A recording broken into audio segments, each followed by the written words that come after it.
Hello, hello, everybody. Welcome in. Welcome to the stream, guys. Today we're talking about the new Dragon Knight. New skills, new visuals, uh, new everything. It's looking pretty cool so far. Let me actually just turn off all these add-ons real quick, and we'll reload. Yeah, guys. So Daedric Doge. Hey, what's up, Mr. Krill? About new me, what's up, Skrull? Skrull's a DK main. Way back in the day. If you guys remember my healer video, how to blame the healer, which was one of my probably some of my best work to date.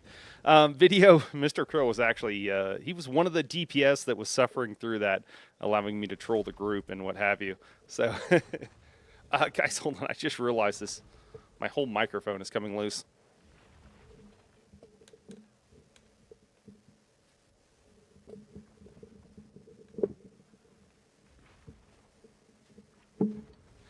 There we go. Sorry about that.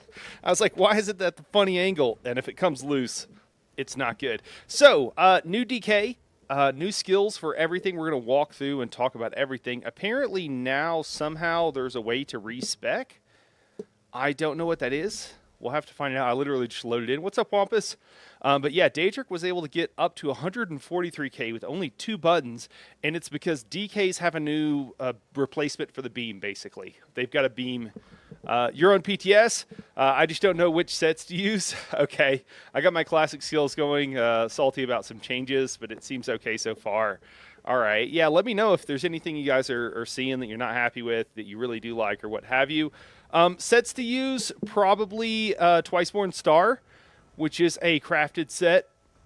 If you're going with the, depending on what your setup is, Mr. Krill, and then probably pair that with something like, what is it called?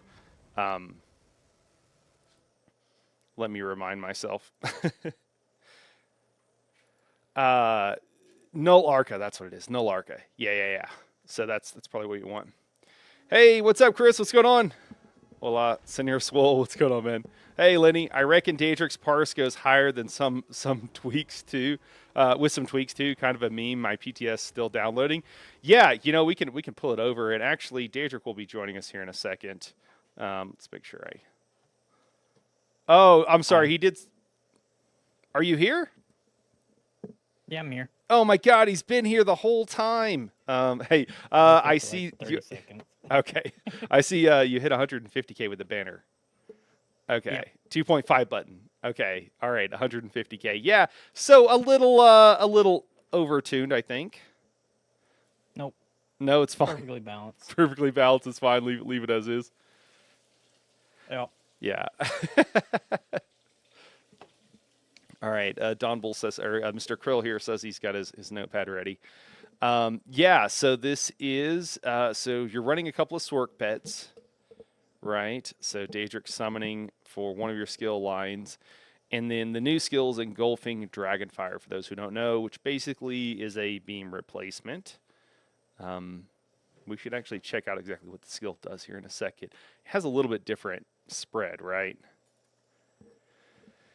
And then we've got Stampede on the back bar, keeping our back bar infused. Maelstrom Greatsword enchant going on. So the Maelstrom Greatsword, besides the enchant, guys, which is weapon damage, of course, Maelstrom Greatsword increases your direct damage. Done. And engulfing Dragonfire is considered a direct damage ability. Lenny is asking, Daedric, have you tried the other Sork line yet? No. All right. Well, sounds like Lenny's going to be. I think the main reason why something's going to win out, though, is because of that ult cost reduction, so you have more uptime on Take Flight. I see.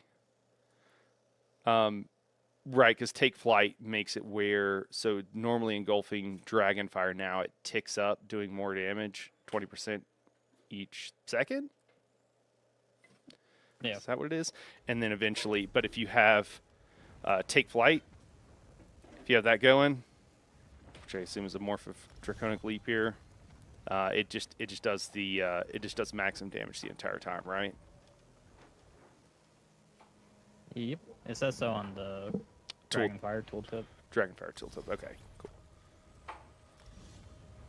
Cool. Just pulling that up right now. And make sure you guys can see this okay. And yeah. Breathe forth an unending torrent of draconic fire, dealing in this. I don't have any clothes on.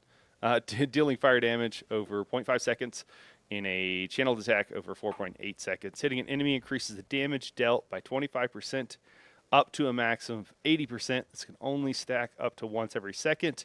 While Take Flight is active, you always deal maximum damage. This ability is considered direct damage. Cool. That's nice to actually indicate what it's considered. How does it look? Oh, shit. That looks really cool.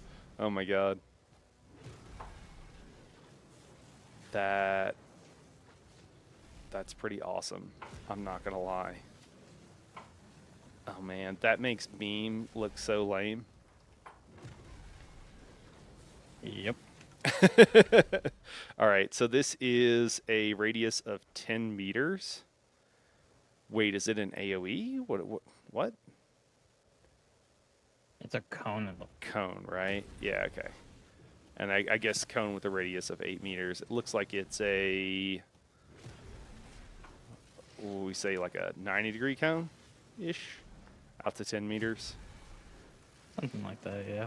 All right, cool. Yeah, it looks pretty dope. Cool. What else can you tell us, man? What else have you found playing around, if you don't mind?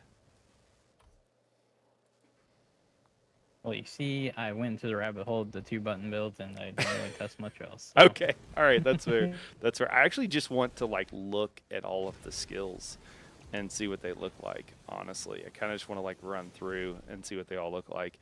But it does. Check out Whip. Check out Whip. Okay. Yeah. Is that under Arden still? Yeah. Oh, we already have it in our bar. What am I saying? Wait.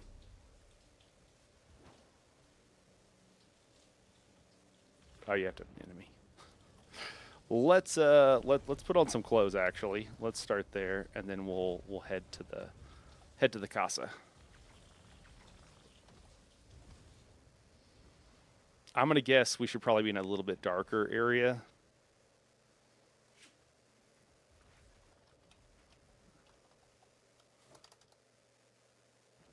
We're just gonna see what gear we have even in the bank. It doesn't need to be the best of the best. And then maybe we'll head for a maybe we'll head to the Dark Brotherhood hideout and try it out there. What do we got? I forgot to move this stuff around, but I moved it around on live, and it was only a couple of days ago. We're gonna have to go strip some stuff off of some characters. Let's go do that real quick. Off balance whip animation is nuts. Actually, you know what? It doesn't matter right now. We're just gonna put some on so we can. It doesn't matter right now. I just want to see what the skills look like. We'll just put whatever on. So we've got the erstwhile sanctuary over here. So we're gonna go there because it's a little bit darker. That way we can. It's also a little green, so hopefully it doesn't throw off the color with the red, but we'll see. Off balance whip animation is nuts. Cool. It does look cool. Everybody agrees. This isn't a storage shed. All right. Wait, no, we want to go this way.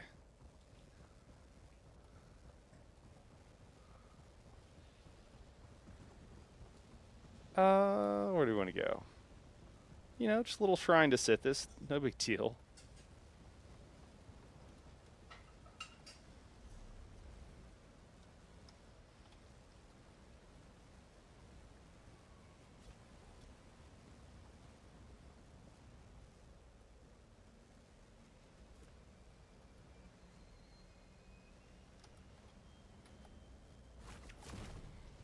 Oh. The audio is pretty good. Beautiful. Yeah, that's pretty great. Is it inhale or is it Get the 3 stacks. core of flame? Oh, with a whip. Yeah, it's a different animation. 3 stacks. Is it? It's any other skill, right? Yeah. Okay.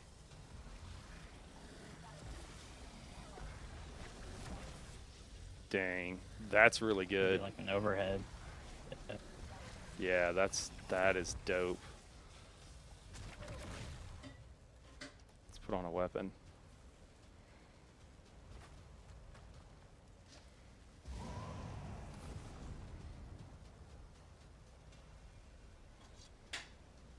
Let's not do lightning staff. Let's do a melee weapon. How is the weaving? Is the weaving looking any different? No, weaving felt fine. I was disappointed with two-hander. They did not fix stampede weaving at all. Oh, that's kind of lame. Yeah. All right. Igneous weapons looks different. Oh, we don't have a weapon on. Maybe that's the problem.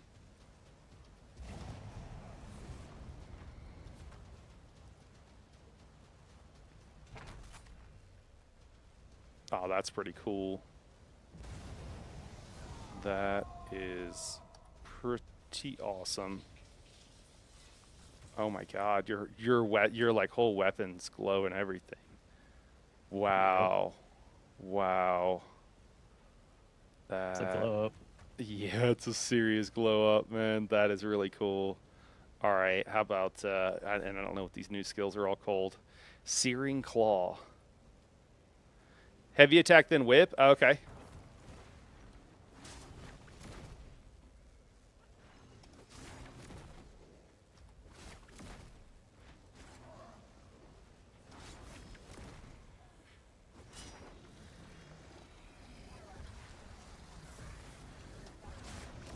Oh, that's pretty cool, especially with 3 stacks.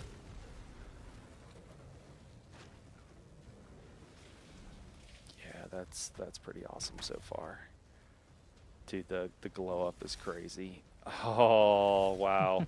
Okay, and this is what they're talking about. You do an underhand on the left side, then overhand with the right. So the animation changes a little bit. I dig it. Sorry, gotta kill it. All right, we got Incinerate here. We should check that out. I just want to check out all the animations as part of what I want to do here, guys. So that's what we're doing. What else do we have? Does this animation look right to you? Do it again. Oh, the wings are a little bit jank, huh? Yep. What's going on with them? Do it again. Is this the? This is a known bug. Oh, it's like off at a. It's like rotated at 90 Yeah. degrees instead of being behind you. They're out to the side. I mean, you know, other than that, it does look cool though. Whoa! Oh my God, Yep. dude! Wait, what's that? Dude, that is that's Hearth and Home. These, A skill we won't use. yeah. Nice. Well, you know, I kind of. Yeah, I mean, Dude, that looks like an ultimate animation, though. it's a heal. It's a heal. You know, it's much larger than it used to be. I think this is a. It actually hits. It actually hits just fine. I think this would be a legit heal. It's Yeah. ticking every second for 15 seconds. Nah, we can use this. I shall heal you with fire. No, but How many healing circles can you put down from different classes? oh my God, that would be crazy, dude. I mean, it looks so good. This is amazing.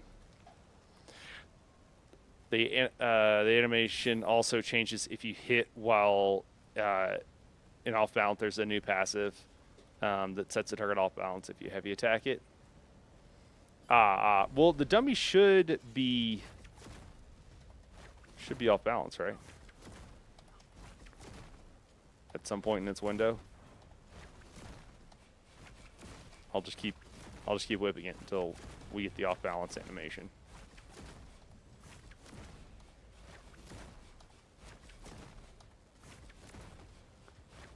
I don't know. You're only gonna get that if you get the other morph. think that's the Oh, one is that the does other something morph different the- with off balance. Oh, Yeah. okay. Okay. Cool, cool, cool. Well, I mean, so far that's pretty sweet. Yeah, so Hearth at Home, throw out a projectile flame for 15 seconds, healing you and allies. The tooltip right now says 780, which, again, I'm not wearing most clothes, so I'm assuming that's going to be similar to what every other heal ticks for, which will be about 15 to 100 to 2,000. Yeah, healing targets gain. Actually, it might be. It's ticking every second. Actually, that's. We'll have to see how that scales, but I think that's actually a really strong heal. Heal targets gain minor fortitude, minor heroism while inside, increasing health recovery and generating ultimate. And you gain major protection while inside, reducing damage taken. That's only for us? That's not great. I suppose, with the scaling, I'm not really wearing anything and it's hitting like that. It could be a... Oh, it scales off your max health. That's actually a tank ability to help the group. And giving the tank major protection. Ah, okay. So you can give your group minor heroism. Fortitude doesn't really matter. You're going to be getting that. You need both versions of that, so it doesn't really help.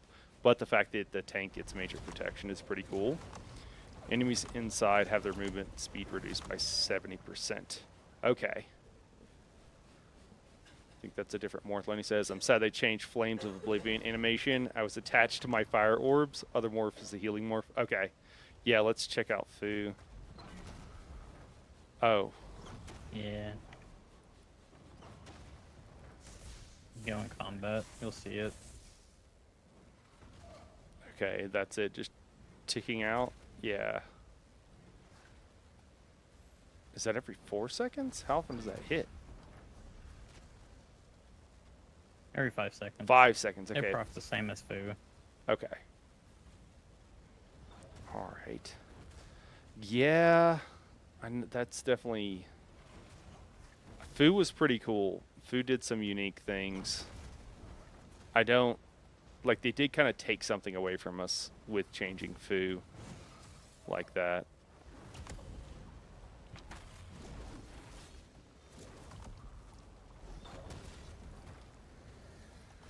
But, dude, talking about just, like, looking fiery and shit, this is kind of crazy.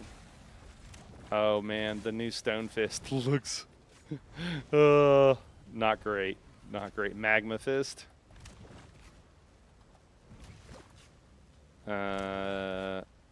Yeah. Not. At least it's not Poop Fist anymore.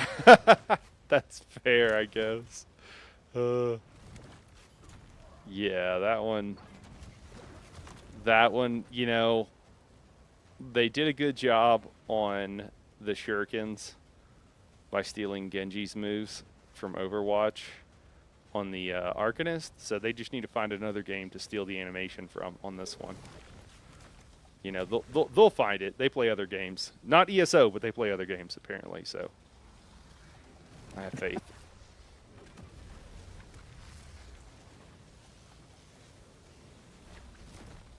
Oh, man. Okay, this is really cool. All right, I'm digging all this stuff. For those who are just listening, I'm sorry. All these skills look really cool. That's what you need to know. All right, let's try Igneous Shield. I'm curious. We need some skill points. Can we respec here? Yeah, we can.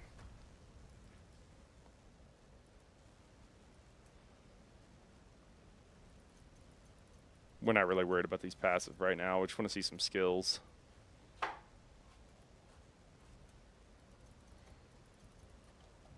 There we go. Oh. Oh, they give you like a timer to like slow you down, I guess. Yeah. I got to get me a lot of cheeky PvP skills by firing an orb. Lenny says, can't wait to have 10 fire breaths on me while trying to tank and can't see anything. Yeah, Maw the Infernal 2.0. I mean... Why not both? Yeah. Oh my god. Yeah, nah, dude, you'll be fine. Hey, Nani, what's going on?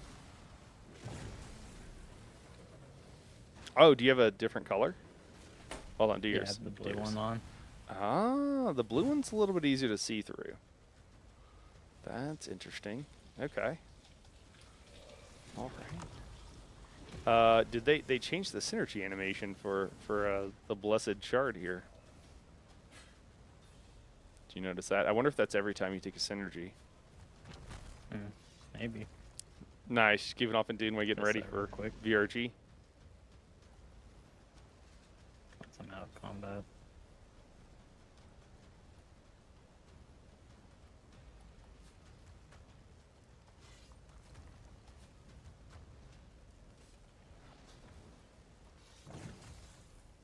Could be a Talon synergy.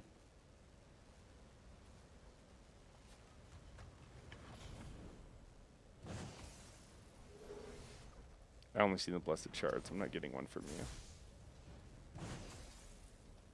Interesting. Yeah, I have no synergy to take.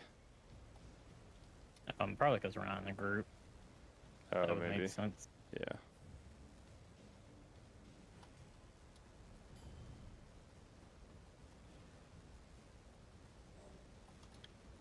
Alright, let's try now. Just blessed shards. No synergy. Try it again. Weird. Should get Shackle synergy. Yeah, it's not coming up. Interesting. All right. Well.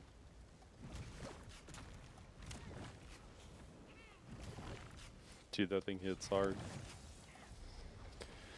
All right. So Magma Fist. What else we got? The blue one is mint breath. I like it. Hey, what up, chicken? What's going on, man? All right, let's. Oh, sorry. I gotta swap out some skills here.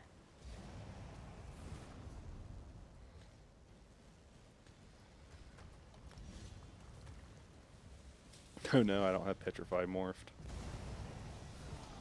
We might not know what those morphs are gonna look like.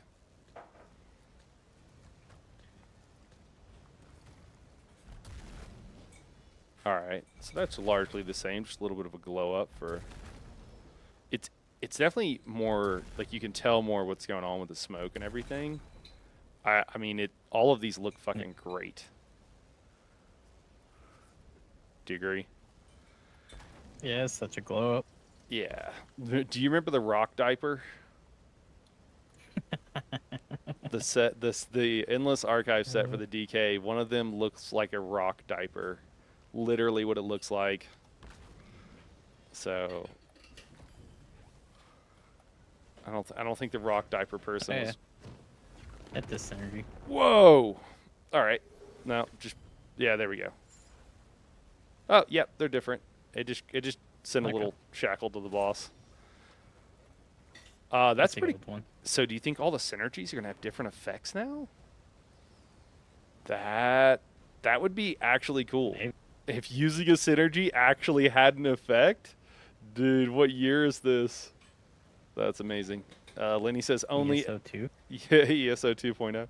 Lenny says only L is for foo. Okay, cool. Everything else looks good. Yeah, I mean, I would agree. I think it looks pretty good. Do you have you got some sort of armor? Actually, you know what? I can just turn my poly off. Don't make you do all that. Where we at? Where we at? Yeah, I mean, that looks pretty dope still. Got your little turtle shell looking thing. Yeah. Yeah, I'm not a fan of that. Yeah. I mean, it could be. I think the thing is, and what they should have done, I don't know if they did this, was they should have activated a bunch of effects that you would have on you when, you know, doing whatever you're doing, and then been like, do you look like a fucking dragon? You know what I mean? Or do you look cool? Yeah. And I don't know if they quite did that, but they did some cool stuff. It's just sprout wings when you Dragon breath like this, man. That'd look cool. Mm. Oh yeah, you know it'd be like kind of crazy is kind of like the memento for the various um, like you could turn it into like a Daedroth and a few other things. Yeah. Let me see. I'll pull one out to show people what I'm talking about. But like, didn't they do that with one of the effects? Doesn't one of the effects do that? Or does it not? Am I thinking of just a different memento? I think I know what you're talking about, but I can't remember which one it is. This one. Something, it doesn't need to be all of this. Obviously, you're casting a skill, but something vaguely like that. All right, chicken, we'll catch you later, man. Yeah, just like a little, you know, fire-breathing guy, or I don't know. It looks good. I'm not really complaining. Yeah, these shards and the pathing on them, the shape, everything about it, the smoke, little sparks, everything about it's pretty cool. Petrify is a little eh.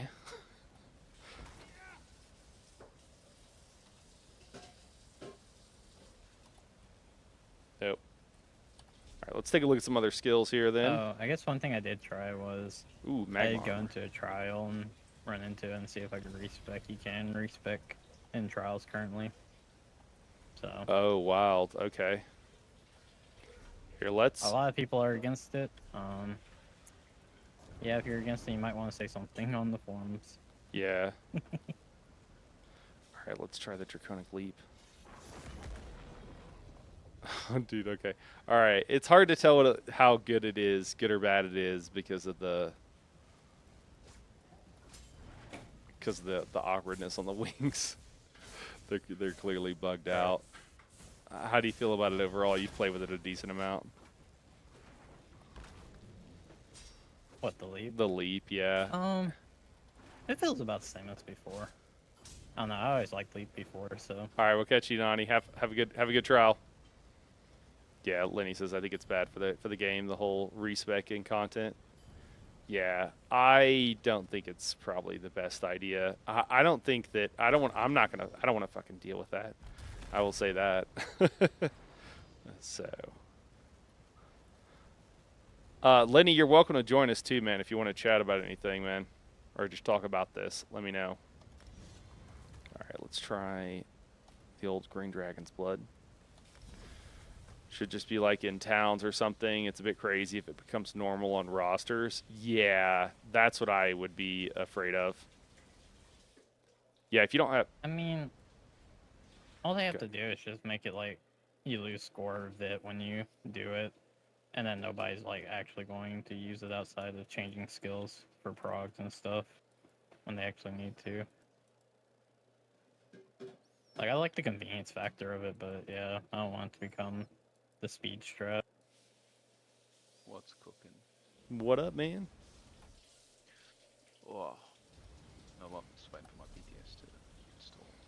Ah, yeah. Why is it so big? There's just, I feel like there's no way it needs to be as big as it is when you already have a copy of the game installed. That's just me. Maybe I'm wrong. Yeah, I just think that's Gotta easy. store all those epic animations. Yeah. That's true, that's true. It's a fair complaint, but... Oh, what is going on here? Oh, is that also broken? That must also be broken. Hey, Daedric, is my heart look okay, man? Is it supposed to be Yeah. up there? Yo, the heart. Totally. I wonder if that's intentional. The heart's supposed to be on top of your head. I think it might be intentional. It might be. It looks like it could be like, hey, look, he's healing, like a PV, like from PvP perspective. You know, they know. Oh, Yeah. I don't know. I Is it on your head while the ticks are going?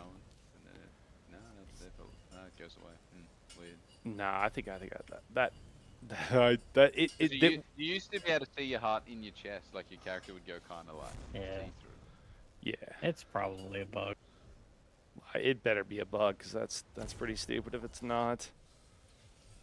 I don't reckon it's a bug. Looking at that, that looks intentional as hell. The thing is, if you just look at it, it's like offset vertically perfectly by, like, I don't know, maybe it looks intentional to you. Yeah, if that's intentional, that's It looks goofy. yeah, it looks pretty goofy. The wings are cooked. The wings. What is this called now? Fleet Step Wings. All right, I don't know about all that, but it's hard to tell if that's a good or a bad animation with the wings out on the side. I think the wings look okay. They look pretty scuffed from this angle, but I think they'll look okay. Yeah, and plus they're not animated. I assume once they fix it, it'll actually be animated like it was before. Yeah, they're not moving at all. Yeah. Yeah. All right. I mean, overall, though, Those wings Go are gonna be a pretty nice skill. All for tanks, you think, or what do you mean, or PvP, or? No, the one that like there's one version of it now that gives everyone like 25% damage reduction to projectiles. I was like, that would be really nice. In the Oh yeah. super nice. Ignore the interrupts. Keep parsing. Yeah, literally. So many of like VS. Hey, what's up, Brian? What's going on, man? Ash Titan. All the like things that explode in rocket, like that's it. Everyone just keep doing rod. Ignore. Okay. This one's pretty good. It's a little. It's not bad. There we go.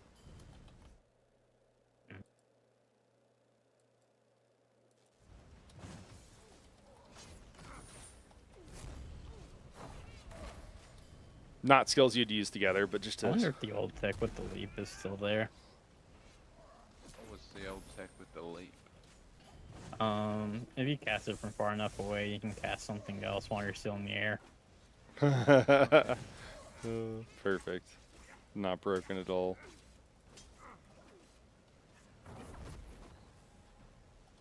This is All gonna right. look amazing if it works like this. You better do it. Yeah, be out of combat. Alright. Swap. You're just like Yeah. hung in the air on my screen. Alright. See, max range. Alright, cool. I can't wait. To, No, I'm gonna- they. Yeah. Good. I'll say I'm gonna try a bloody Arcanist beam setup, but with the DK breath instead of the Arcanist beam. Be a meme if it ends up being better. All right, have we gone through everything? I mean, it's probably gonna be better by virtue of the fact you don't have to build Crux. Yeah, well, that's. I was thinking. I was like, you can actually then just do rune blades twice. Same sort of rotation. You build 2 Crux, but you use the other flail that gives you the. Yeah, Dread. permanent- yeah, That was the first thing I tried, and I wasn't getting great results with it. that's a bummer. You might get better than me though. Let's see.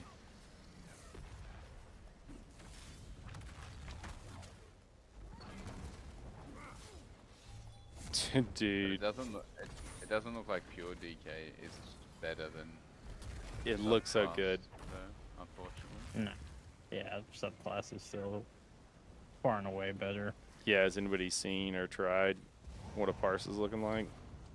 I haven't tried yet, obviously, but I saw Skinny Cheeks was trying a bunch earlier, and everything that he was doing was lower than like a typical subclass setup, and like the highest he could get on the pure DK still required him to use the DK beam. Like the whip wasn't as good, Oh. which is kind of sad. Well, I think we've kind of established that the beam is a little OP, right? Yeah. Yeah, it's So yeah, but okay. like, yeah, because at least like if you think of like the Arcanist or whatever, technically its non-beam option is more damage than the beam one, but not the case on the DK. I think they just need to nerf the beam and then look at the DPS passes with DK and make them better. Yeah. Like Give 'em Avalanche some is not crit good. damage somewhere. Dude, where are the respec scrolls at? Oh, we don't need them anymore, right? Maybe that's why they're not No, there. you don't. Yeah, How do you respec? Where do you go to? skills idea. and then Skills, R yeah, to that's what it is. respec. Yeah, Oh my gosh, it's just right there. Okay. convenience. Wild. We do got to try Magma Shell. We'll have to try that. Let's go. We're just gonna Yeah, I swap just hope up. they don't blanket turn off respecs and trials, because the whole point is for it to be convenient, and it just kind of removes half the convenience of it. Yeah, they've got a cooldown on it, and you can't do it in combat, which is fine. But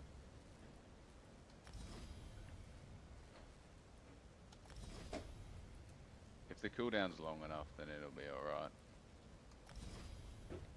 Yeah, Yeah, I don't. If the cooldown's like 5 seconds, and you can get an add-on to do it for you between packs, it's gonna be so annoying because people will just start, buddy. It'll weasel its way into like the norm, and you'll be like, oh no, not like this. Yeah, you'll find yourself one day having a respec in between every single boss fight. Yeah, someone will be like, oh my god, you're not respecking your flail for trash so that you can do more beam damage? You'll be like, oh, no. Yeah. And that's kind of funny to you're hear. not respecing for the pre-buff. Yeah. Yeah. Yeah, exactly. Yeah, that's coming from some fairly sweaty players here saying that. Dude, what is this? Is this other one Firekeeper? Does this also heal? It does. This one is like the non-tank heal. Okay. So what is Yeah, I it? think they both heal no matter what now. It's just one's One's health. a tank and one's a healer. Yeah. And it looks like this one I guess heals for more, but doesn't give the person using it Protection. protection. Yeah, okay. I mean, I could see that getting used. I don't know about the rest. I'll have to look at the rest of the skill line. Lenny, have you looked at any of the tanking stuff and like thought about like what you would run and what have you? Well, it all just depends on two things, to be honest. One, if the minor heroism applies to everyone from whatever the heal is, and if the minor courage applies to everyone. Because if it doesn't, Versus six I people, wouldn't really. you mean? Yeah, if it doesn't apply to everyone, I honestly think you wouldn't use it. Like you wouldn't use any of the tank line stuff. You would, if anything, you'll just get made to run the standard for the group. But it'd be similar to like the Sork, how people just pick the Sork for the bloody Astro. It'd be like, oh yeah, can you please bring the DK standard line, and then that's it.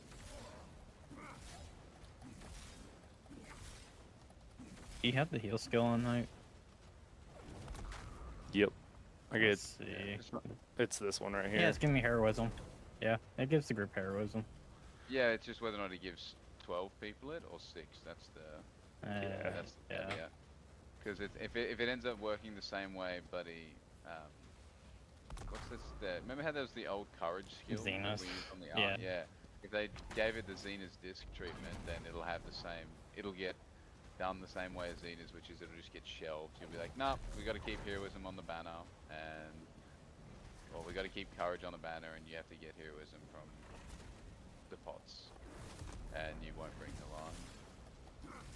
Yeah. And then in terms of like tanking utility, we already have everything we need from essentially scribing and the Arcanist lines, so it's actually live.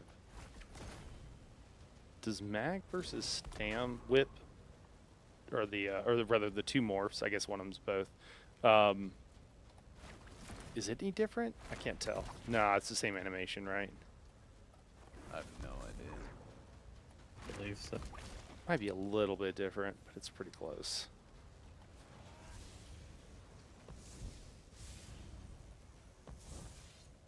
I do like the visual clarity on a lot of the AoE skills now.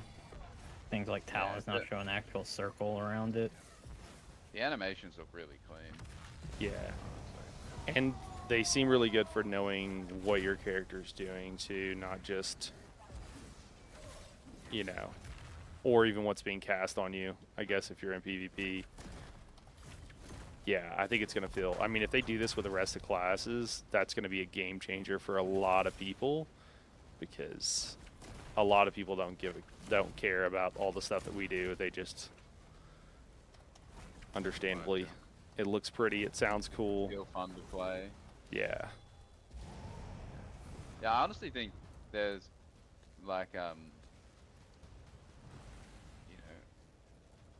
I feel like they could have done less if they wanted to. Like they could have done all the animation stuff and then just done some very simple, small changes to like passives that like how, you know, more powerful in like a pure class form, and it would have hit the mark.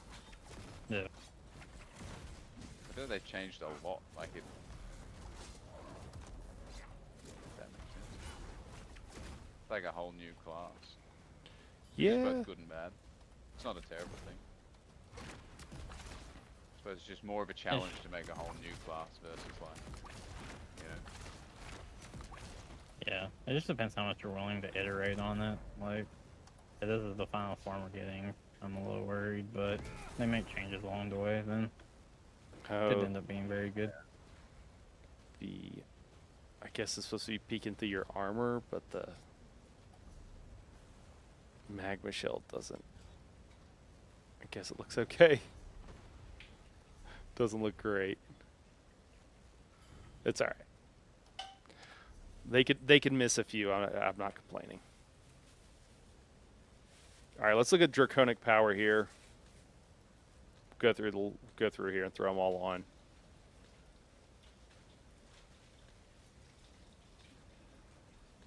It's going to be pretty interesting. Oh yeah, that chain is pretty cool. Wings Yeah, still. did you try the the beam setup, Daedric, with using the major berserk chain, like before each beam? Ooh. I did not. I feel like that would cook. One cast and then What is going on with Yeah. that? just 100% berserk uptime. How long does it last? It lasts longer now than it used to. It used to last like 3 seconds or something. I think it's like 6 it might seconds. be like 6, yeah, which is, you know, the whole beam, the whole breadth. It's just 10%. Yeah. So, I think the main problem is just everything I was trying to do more damage, like, it just felt like the less casts I do other than the beam. beam, the better. Yeah.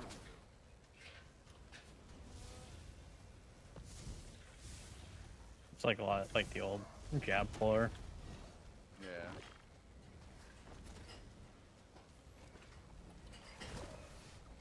What is even happening It's there? almost like if you use any GCD for something that isn't beam, you're actually wasting the GCD. Yeah, exactly. Yeah. Do we think they're gonna do a beam setup for everything? I hope. That would be hilarious. Does everybody get a beam? I mean, they have the beam. What's Good.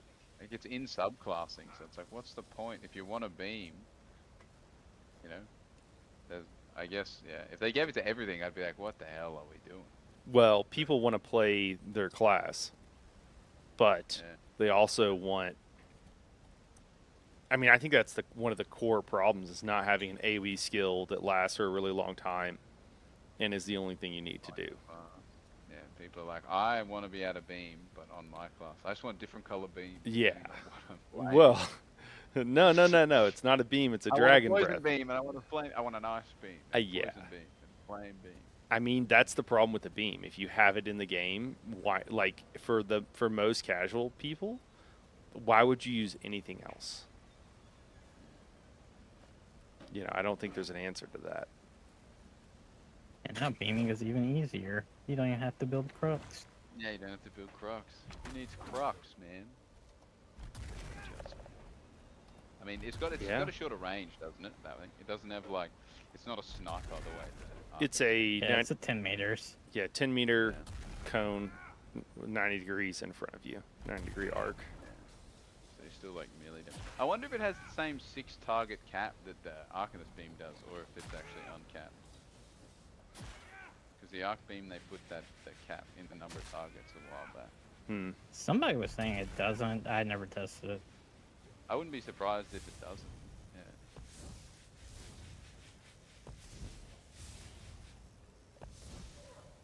I guess that. Can you imagine if the sub, like if it still fits in subclassing and you're using a different beam depending on the account? You know, you're like, oh, I'm using my ranged beam, my melee beam. Oh, there's more than 6 targets in this part. We got to use this beam. That's where I feel like Oh, we already did that one. scribing kind of failed us, because scribing would like allow this sort of thing, you know, where it's like, oh, we just have the one skill that does everything, and you can change it to whatever damage type you want. The Scribing and the Infinite Archive are both like just they were just forgotten about. They put them in the game, and they're both fantastic things, and then they just forgot about them. I mean, that's pretty like typical though for them to make something and then completely abandon it, right? Yeah, they're both great systems though. Well, also it's Kinda. like, I mean, the scribing stuff though is unnecessary for the most. It's not unnecessary. I don't know. It was fantastic when it came out because they didn't have subclassing yet, so it was Yeah. actually perfect because it filled all the gaps in, like, you know, say you're a tank and you're like, oh man, I can't get minor protection like effectively on my DK tank. And you're like, oh, there's Yeah. a scribing skill you can make, and it actually like it filled all the little gaps in those roles that people needed, which was great. And then they're like, oh, now we've got subclassing, so don't worry about it anymore. Yeah, yep. I think that's exactly what happened. And then they also were sticking to their guns. Like, do we know if anybody at like the combat team got replaced, or is this all just like different direction from the top? I Because have no idea. they were doing that stupid thing, and they they think it's a really cool to have skills that will have like a 20-second duration on the dot, but the buff lasts for like 10 seconds. And then it's like, now you got to make the choice of cast it or don't. And it's like, no, nobody's fucking recasting it early. Literally no They did one.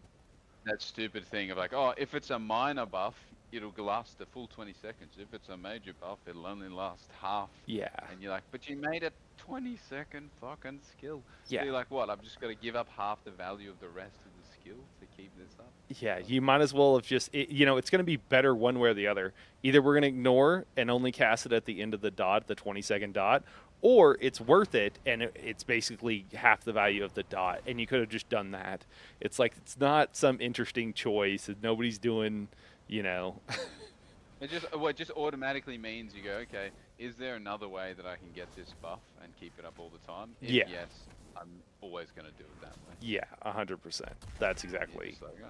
yeah. You're like, oh, I'm never gonna be like, yeah, I'm gonna get my major prophecy from my, my wheeled soul or whatever, because you're like, I gotta cast it when it's half done. Yeah. Yeah, I'm convinced this is just a broken skill with this heart above your head. There's no reason to have the heart. It just shows you healed recently, which I don't think makes any sense. My 2 pennies. Yeah, I think you're probably right. I think it's just broken. I think it's just in the wrong place. Somebody got the Z-axis a little off there.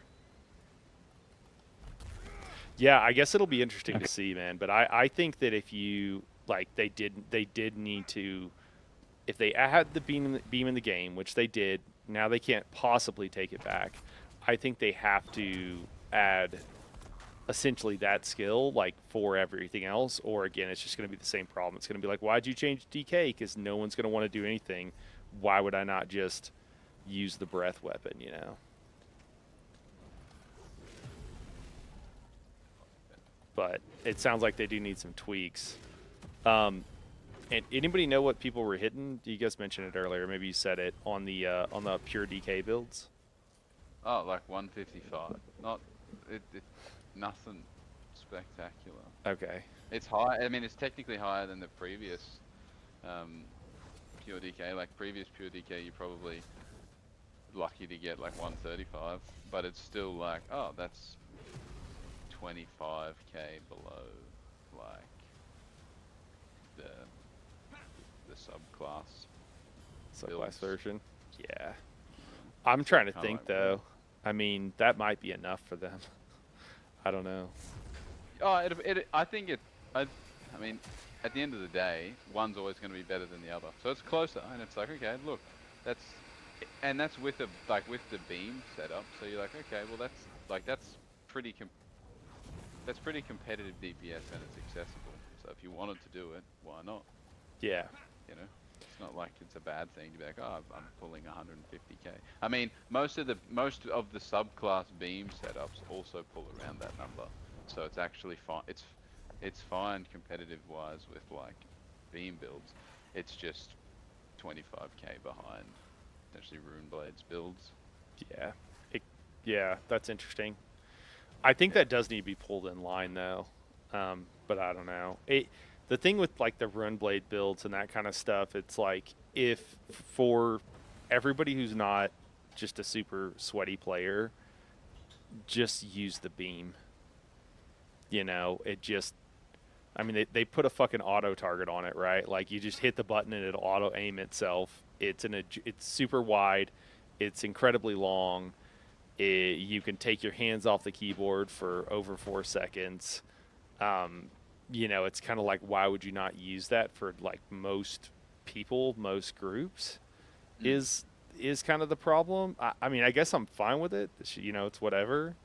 But for the people that used to like pressing buttons a lot, it is kind of a bummer. And I do like pressing buttons, I will say. It's one of my favorite things to do playing video games is press buttons. Press the buttons. Mr. Grill Yeah. says, can't wait for the Nightblade beam of daggers.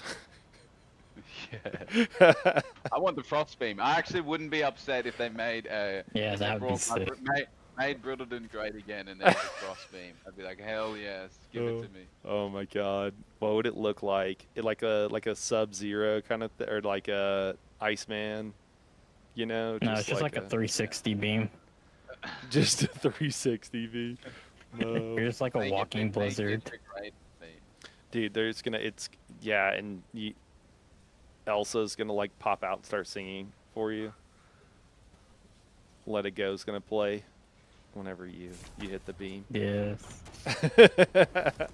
And the AoE size is doubled whenever you pop your Winter Storm. Oh my gosh. It has 300% increased chance to rock Brittle. Oh my goodness.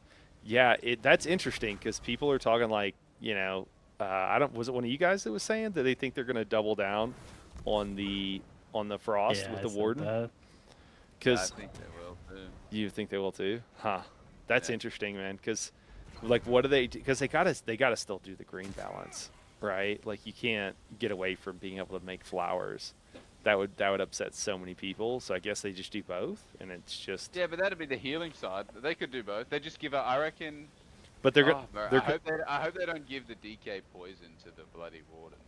well, you Go, remember they said that they said specifically that they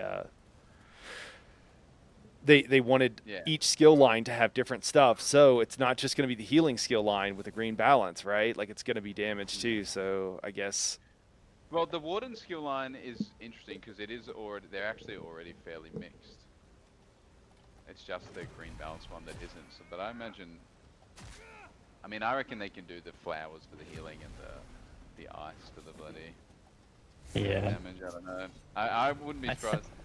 I'm hoping they don't give it the poison damage. I don't know where they would give the poison damage. Probably to the necro or something. I mean, poison They damage took away from the D. does Because they make took away all the sense. poison, yeah, from the DK. I feel like it Yeah. makes sense on the necro. Does make on the necro? I don't think it makes. I don't know. Well, I don't know. Disease damage That's is disease. Yeah, Yeah. I think necro needs disease, not poison. I think poison makes sense on a warden to me. Nightblade's the other one. Yeah. Nightblade Get has a out poison Frost. theme. They just give up on Frost. That's what they actually do. They're like, you know what? I don't know.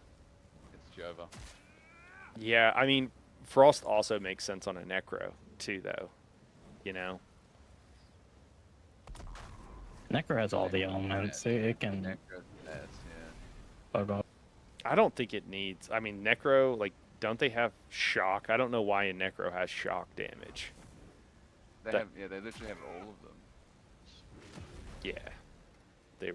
They were making something new and just threw some stuff in.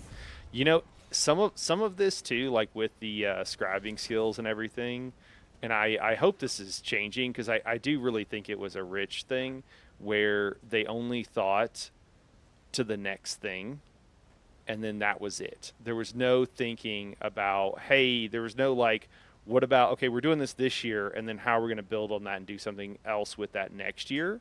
Every time it's like, we're doing something right now, and then once we're done with this, we're going to like have a meeting and decide what we're doing next. And what we're doing next might be totally different, and it might contradict what we're doing right now, but that doesn't matter because we only live for the now kind of thing. You forgot the pat on the back. Yeah, and then they pat themselves on the back. Yeah. Pat on the Well, back. while also saying at the same time about like kind of bragging in a way about like how they look so far ahead, which was really just an excuse for like being incredibly slow to do anything. Amanda Bice Game says using the electricity Frankenstein style. Oh yeah, I guess electricity with Frankenstein. Yeah, but they just use that to animate.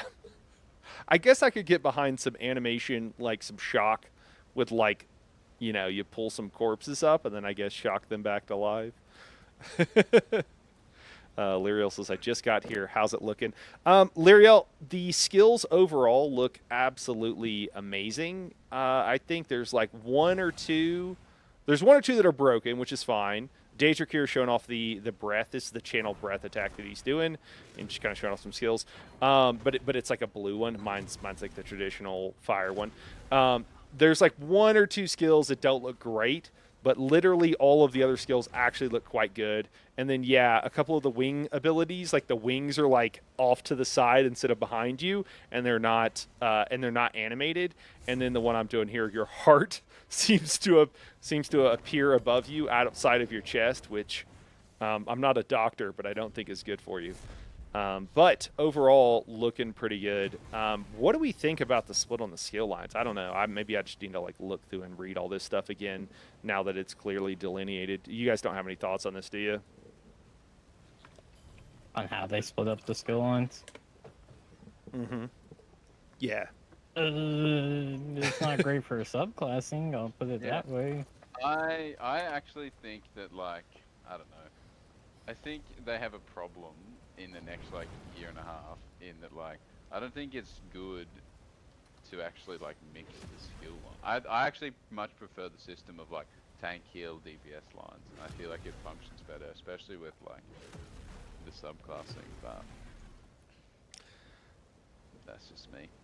Like, I think it makes it kind of cooked for the next year and a half. Where you're like, Yeah. oh, you can't really. You kind of have to force some sort of weird subclass with something else, you know, because now the lines don't work on their own. Yeah, kind of. Yeah, especially if they don't put any work into like Mass, making lines, like you can because get there's, higher like, than a lot that, of man. interplay between the lines with DK. So in the future, when you have the other classes, that'll have like interconnected lines. If they don't have like some sort of compatibility when subclassing, it's just going to feel extremely awkward to do anything other than full classes. Yeah, interesting. Or I don't know. I could see also, again, just like leaning into the Arcanist because they're so clearly delineated over there and they're so strong. Just like grabbing that line even more now as things get moved around because it's like, well, Oh, I can. interesting. Sorry, No, go ahead. I didn't realize that the flame breath is just an upfront cost. It's not a. Oh, it's not Ooh. channeled. Oh, Yeah, it's not per second the way the Alchemist one is. yeah. Mass 976 is saying Skinny can break 142 with the breath. Yeah, I think he spent most of his time. The guys were saying with other builds. Daedric found that when he used the other morph of leap, is it leap? I think the other morph of leap, not the ferocious leap I have here. Here, I guess I could. I think Skinny was also pure classing, whereas Daedric subclass, which is why he can get higher, because it's just still better. Okay, yeah. Yeah. And I think you said you hit 150 Daedric.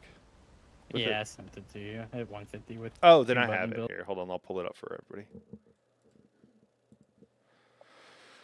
I think it's this one. No.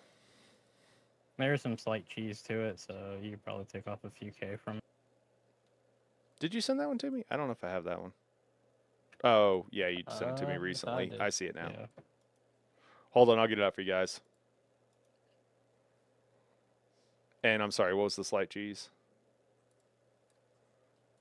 I was using a frenzy and swapped out Wrathful Strikes for Reaving Blows. Okay. I mean, you That was- can't. I guess that does. Go ahead. Sorry. I was just saying that's cheese because you wouldn't use it in content because then you couldn't get healed by anybody. Yeah, okay. That's fair. I was just seeing how far I could push them. Yeah.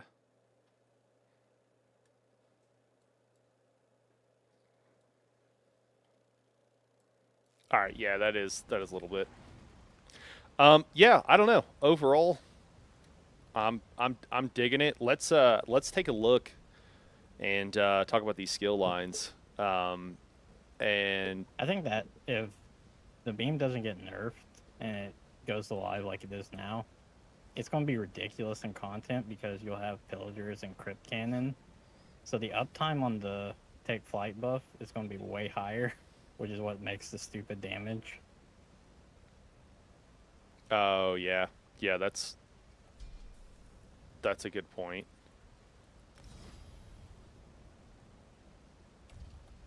Here, I'll just show you guys again what it looks like. The engulfing dragonflyer. Yeah. I mean, dude, we do this. Everybody brings Maw of the Infernal. That'd be amazing. I would like to see that in content. Might have to do a meme run. Sure. Everybody bring breath. Yeah. True accessibility. So looking at Daedric's Oh, parse. they stopped using that word years ago. So he's running Daedric summoning here, and then he's got banner on, and then he's got assassination. So those are the three skill lines with draconic Oh, you power get here. bloody- Yeah, interesting. Draconic power, Daedric summoning, and assassination. And then he had like a 142 here as well, running basically the same thing with Null Arca and Twiceborn with that. So, I mean, pretty high, pretty crazy. Kind of gives everybody an opportunity. You still want a subclass, so that's still a thing, I'll do it. but not too bad. What I want to see though is like for healing. Is there a reason you might grab one of these skill lines? And also for tanking, what are you going to be doing in the future? Because I know that's like a minority of the audience because so many of us, it's way more DPS than tanks, but I would like to take a look at it. So let's just kind of run through. So looking at Ardent Flame here, and I'm just going to be running through kind of some of the skill lines here, guys, but just chime in if you find something interesting you want to chat about it. Yeah, so starting here with Ardent Flames, you've got a couple of healing skills. You don't really have, actually, you do have a tanking skill as well. Here, let's go ahead and do the respec thing so we can play around with it. So Cauterize is not like, so this used to be a really interesting heal where it would fire out, hit everybody around you with healing balls. I actually thought old Carterize was an excellent healing skill, even in a trial setting, because it would proc every whatever, I don't know how many, 3 seconds, yeah, but it would pick people that were actually low health. And so even in any trial that you're spread out and you wanted to use something like Radiating Regen, or if you wanted to use any other AoE heal, so think about Last Boss Aussie and Cage is a great example, where everybody's kind of spread out. Whenever you come back, like the group is pretty spread out. Other places, Vass, it would also be a great skill. The problem is everything else on the skill line, or most of the other stuff, it's just not worth running, and so you would never run. So they've changed this skill, and I don't think they needed to. Maybe they, it's in line with what they wanted or what have you, but it's just whatever, right? So now heals allies instead of damaging them. Let's take a look at this real quick, just this one specific skill, because now it's going to do a wave. Hardcore player 316, what's going on, man? Sup, Ed Naiharo, you're a badass. Thanks, man. MIO, you epitome of Adam Rodriguez and Joe Manganiello, two of the main stars of Magic Mike movies. Hey, thanks, man. I appreciate it. Oh my gosh. Joe Manganiello, is he in that? I think I know who that is. It doesn't, if it's the right person. Carterize was the smart heal. Yeah. So it would find people at low health and it would go heal them, and that made it incredibly effective. The numbers for it didn't always look crazy high, but the actual healing that it would heal people that were actually low health was incredibly effective. So it just appears like this just heals. It just heals if they're within the radius. Is that what's going on here? Radius 15 meters, duration 15 seconds. Activate an aura of embers which cauterize the wounds of you and up to 6 nearby allies every 3 seconds, healing for it's not bad. Does it have the same range? I think it's a smaller range, isn't it? Let me look. I don't know if I'm going to be able to find it. I have all the skills on my other computer, actually, all the tooltips and everything. But let me just look and see if I can find a version online, and if it's the old version.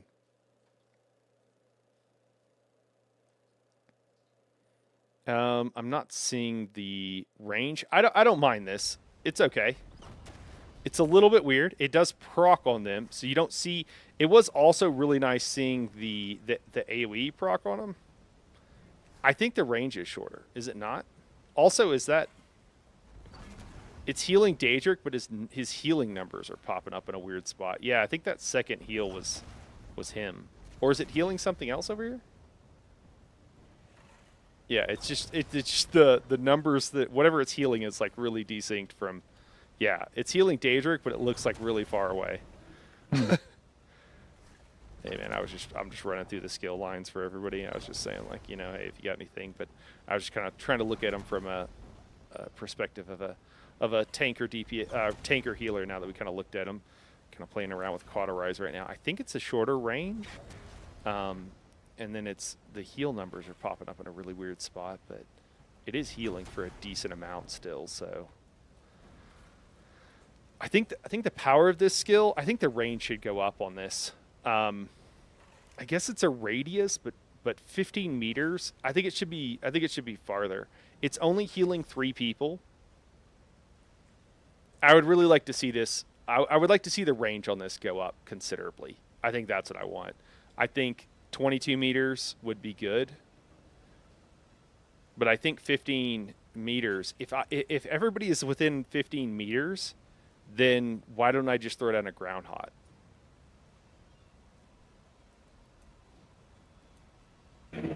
True. Yeah, and it's only healing 3 people versus 6, which is what I most. thought it is healing 6, isn't it? Doesn't it say it's healing 6? Oh shit! It is up to 6 now. Oh, okay. All right. I'm thinking of the old skill. Okay. So it is up to 6. Okay, so this is basically just another hot, ground hot Seems that'll like move with radiating you. with this shorted. That'll move with you. Okay, I guess that's fine. Yeah, radiating but shorter. Yeah, but radiating, you can hit it on them, they can move away. Okay, yeah, it's fine. It's fine. Interesting. The scaling on it. Here, have some shield. All right, I'm fine with that. Thanks for the correction there, Miles. I appreciate that. Yeah. All right, yeah, it's fine. I still like the other version better, but it's fine. Yeah, no worries, man.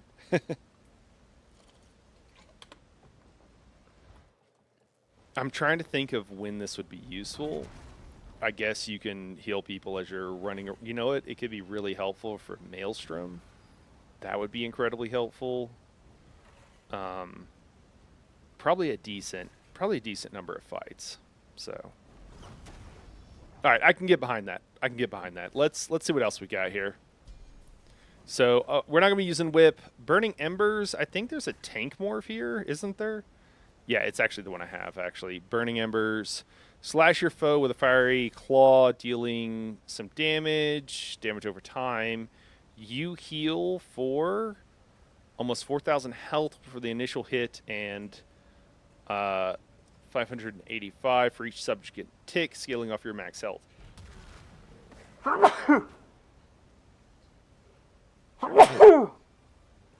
Gosh, excuse me. Okay. That's, this was a skill before that we could use. I think it's a skill now that we can use. I don't know. Actually, I can say, never mind. I do know. I don't think this is going to be enough to do anything. I mean, it's a decent heal up front. And then we're getting a little bit of a heal over time. It looks like it's ticking every 2 seconds. Scaling off your max health, so obviously if our health was higher, we'd be getting hit with more. This was a fine heal before. It's only over 10 seconds. Okay. It was a fine heal before. I don't really know that you're going to be... It's not a great reason to use the whole skill line is basically what it comes down to. Nope. Every time I go to kill the dummy, it like kicks me out of combat right before I hit the button that kills the dummy, and instead I'm like moving around house like furniture. All right, let's see what else we got. So we have Firekeeper rather. So let me see. Throw out a purifying flame, filling a large area with warmth for 15 seconds. This fire heals you and your allies at the target location. So yeah, this is 1,300 health every 1 second. This healing increased by 50% if you are within the area. Okay. I mean, what are we encouraging healers to stand in their own heals now? That's wild. I didn't notice that before. Okay, and then this is the version. This is the healing morph. This is not the tanking version. The other morph will do something similar but scale up our max health, and it provides us with major protection. Oh, we got to accept here. I think Ardent Flame is actually a decent healing skill line now. I mean, you've got two really good heals, I guess. Really just two. I wonder if there's a morph of Core of Flame that we can choose. I mean, there's two actually useful healing skills. They both hit presumably 6 people. Kane's having major tower. This is pretty cool. Yeah, it is cool. What'd they put that on?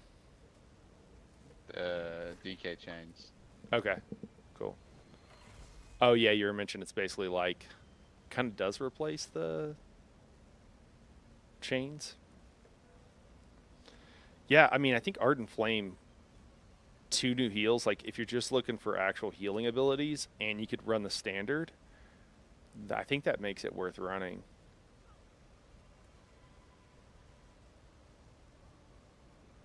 What do we got here? So we got Combustion. When you apply burning to an enemy, you restore match against stamina, 225. This effect can occur once every 1 second. Yeah, this has just made me excited for the Warden rework. In what particular way? Just in general. I mean, I just want to see what they do with it. Yeah. Yeah.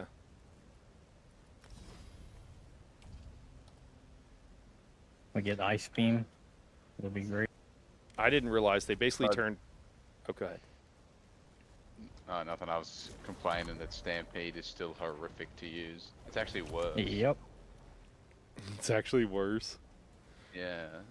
dude. That's Look at this. It's got goofy animation now. What is this? do it from further away. Huh. I don't think it looks bad. You think it looks bad? The slash. It looks goofy. I don't know. Do it again. Do it a couple times. I think some streaks through the air would be cool. And then the slash at the end.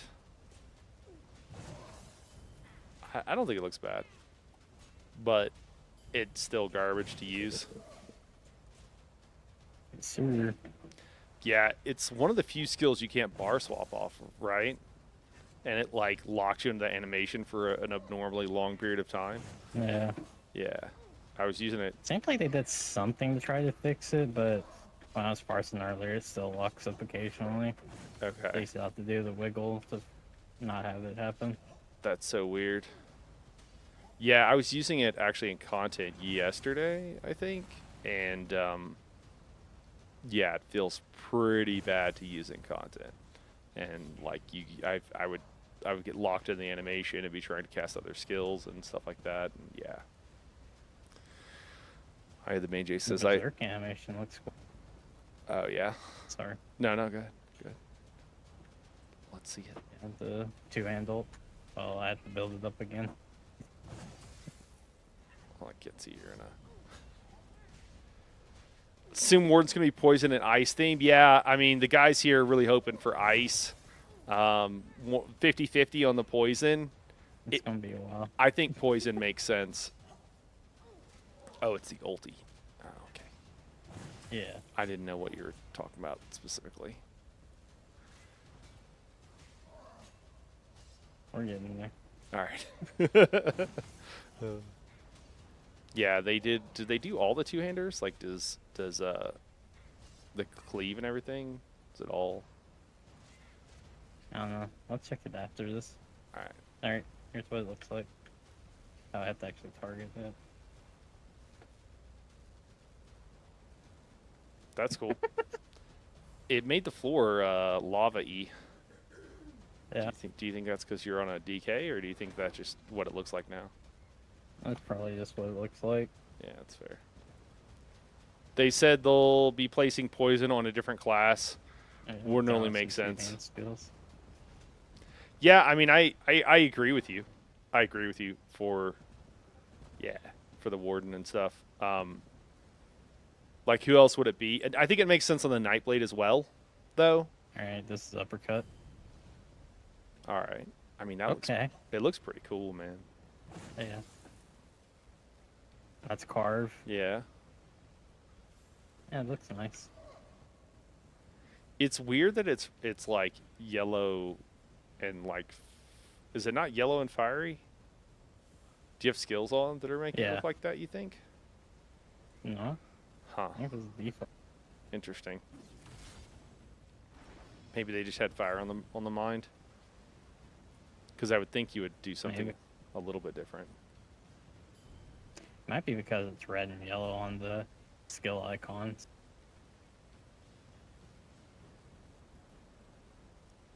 I didn't realize they made combustion into siphoning attacks, basically. Yep. That's pretty hooked up. The question now is there a way to do This is rally.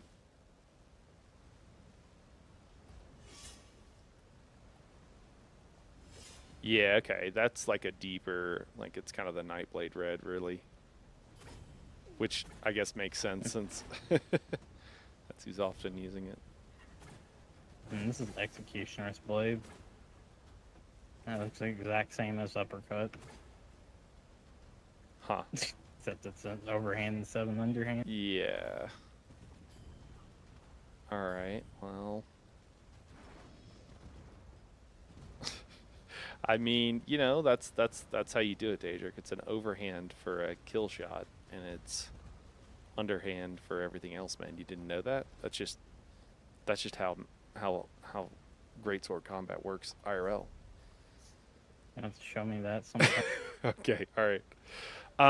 I don't know if we have a way of easily applying burning to our foes to be able to proc the combustion if you're on a healer.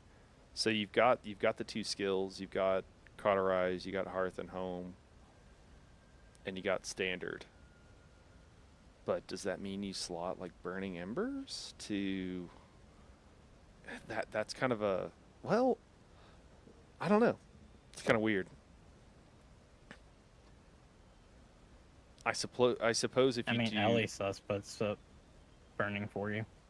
Oh, that's a good point. Huh. When you apply burning to an enemy, you restore 225 magic and stamina. This effect. So I assume each instance that you're applying. So Ellie sus would be kind of a, unless it counts on the ticks, which I wouldn't think it would. It shouldn't. It'd only be when it applied. Yeah, so that wouldn't be great. You really want something that's like constantly applying it. But even like Burning Embers, so actually it's kind of a lame version of siphoning attacks, because even if you're proccing Burning Embers here, using the Burning Embers, you're not going to have that up very often. No. I'm just going to test it out here and just see how often we're applying it.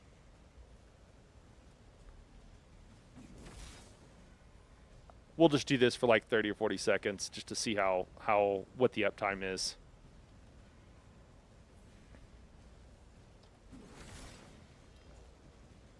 All right, well, it's rip sustain for magic users, I suppose.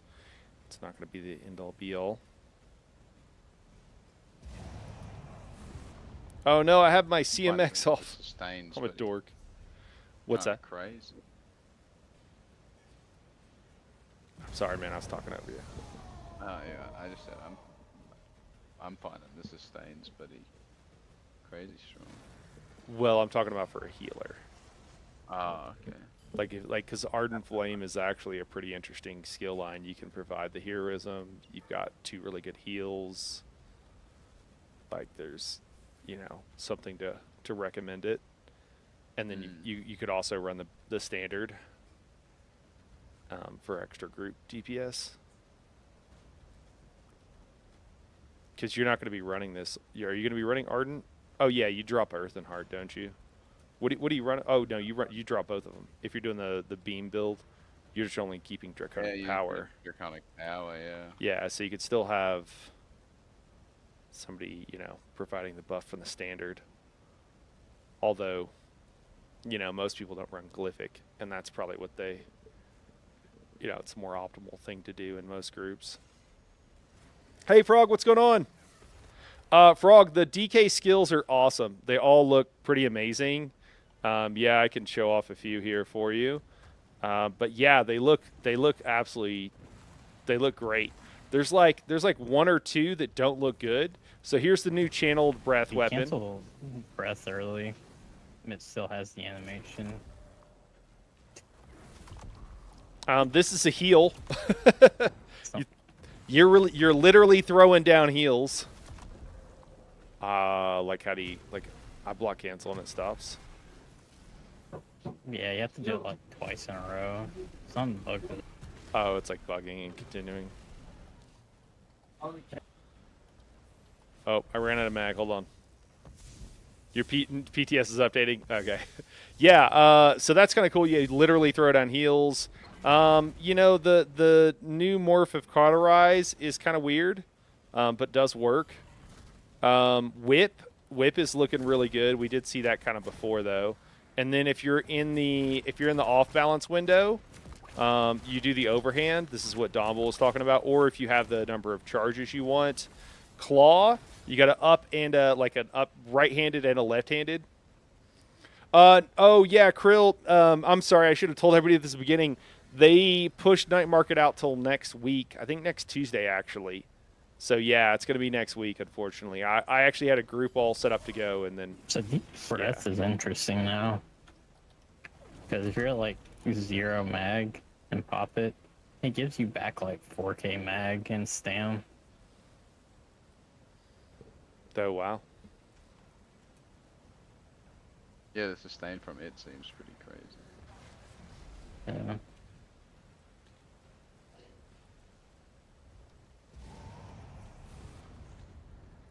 Heart of Flame. That's gonna be hard to remember.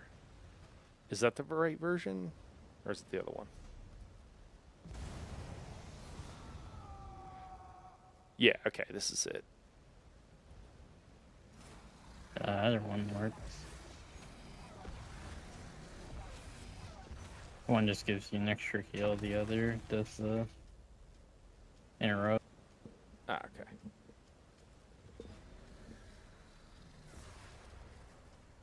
Interesting. It's funny because like 5 years ago, I made a DK meme healer for dungeons, and Daedric Cauterize was the inspiration. Daedric Cauterizer. Okay, that's funny. I mean, Cauterize was a great skill way back. Like currently, it's a good skill. There's just no other reason to use the entire skill line. Okay, let's look at the rest of these passives here. We got Traumatic Burns. Yeah, one cast of that with 0 stam and blocking gave me 9k stam back over 4 seconds. Whoa. Whoa. All right. Yeah, I just don't see any tanks using that skill line, though, so I guess it's great for DPS. But it kind of still feels like we're in the situation of why would you grab most of these skill lines?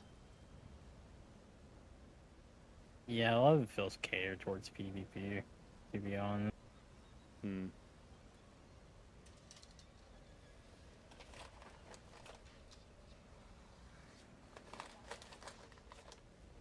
I mean, PvP, this is insane how much resources it gives back.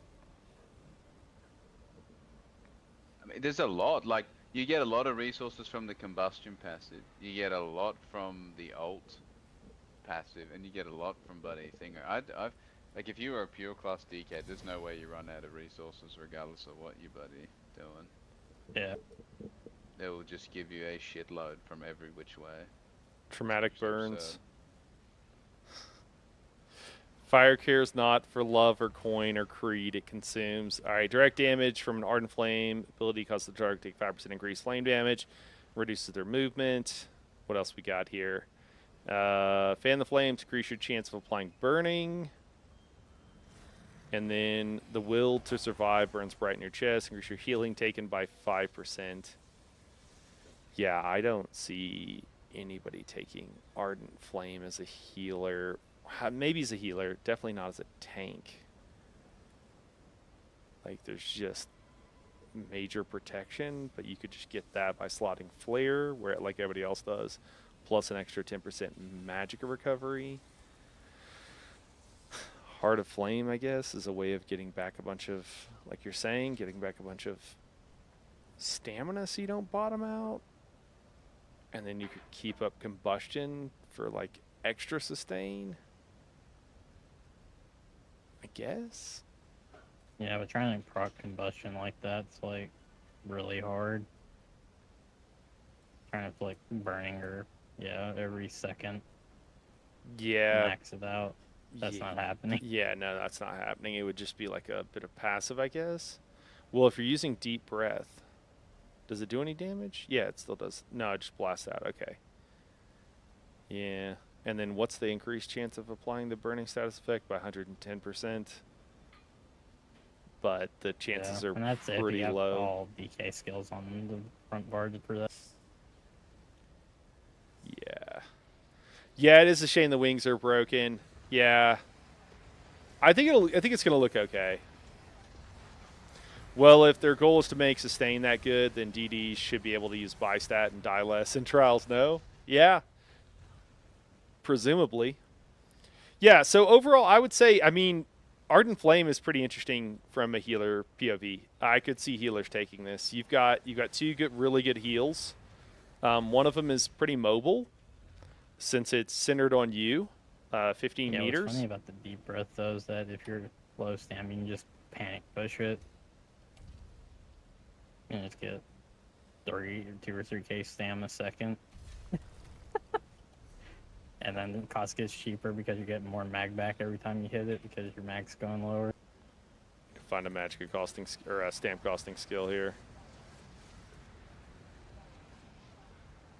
Oh my god, all my skills are, all these skills cost magica.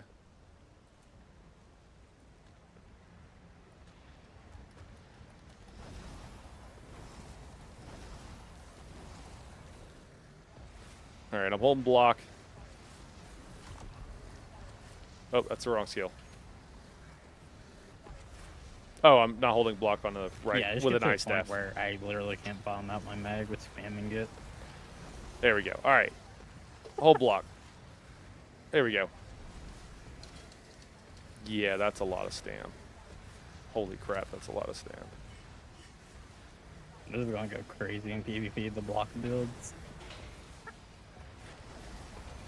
And Oh you my- get it back for just casting it even while blocking. Yeah, right.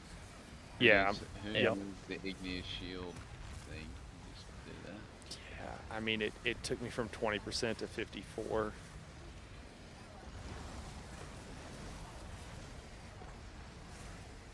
Yep, you get. Still unbombed out. What's that? I've been spamming it for like the past 2 minutes and I still am bombed out.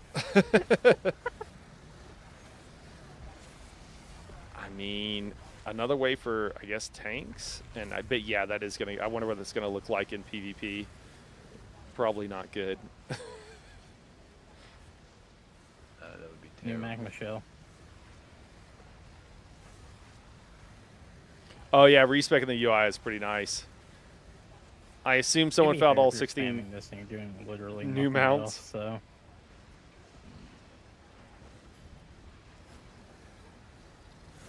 Why, you're using? Oh, you're using the interrupt version. yeah. I didn't even think about that. What's the heal version? I was looking at the heal version, yeah. Because it heals you for the same amount. It heals you for 50% if you're missing health. That's That's crazy. that's gonna You go. just get low and you just hold block and spam that, and it's like, oh, sick. I can't kill this guy. Yeah, One button tank build. yeah. I mean, there's just gonna be somebody that's like multi-class with a necro in this and just walking around holding block, and you're never gonna be able to kill them in PvP. Yeah, that's gonna be a little. Put on Sirabane's ward. Just stands. Get like 50k max health. All right, so I'm holding, trying to hold block. As soon as she gets scared, stand still, hold block, spam the button. Huh? Sometimes I can't hold block with stam. My stam is just low, but block isn't like registering. I feel like it's a bit buggy. It's definitely bugging out for me. Yeah, I can't block until my stam gets up to like 15%.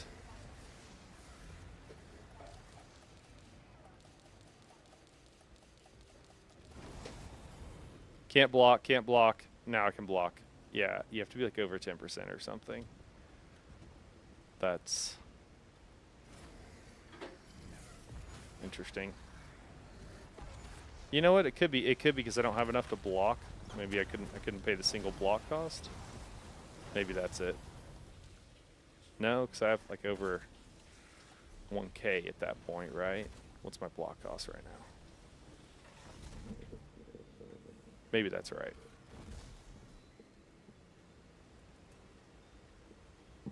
Oh, that is right. Okay. Yeah, boy. It- I'll catch you later. All right, man. Talk to you See ya. later. Yeah, it won't let you block until you have enough to actually pay for the cost of block. That's all it is. Okay. All right. All right. Sound nasty. Almost nasty as a Necro Goliath old doing siege damage instead of bash damage. Those are some hard fights. Yeah. Yeah, I don't know about the mounts, man. I don't really get into them too much because they're basically just the same as a normal mount. So it's like after a while, how many more mounts do you need? Well, Ardent Flame. I think Ardent Flame is kind of interesting. I Yeah, mean, unfortunately, I don't think you have a good reason to go full class DK for anything still.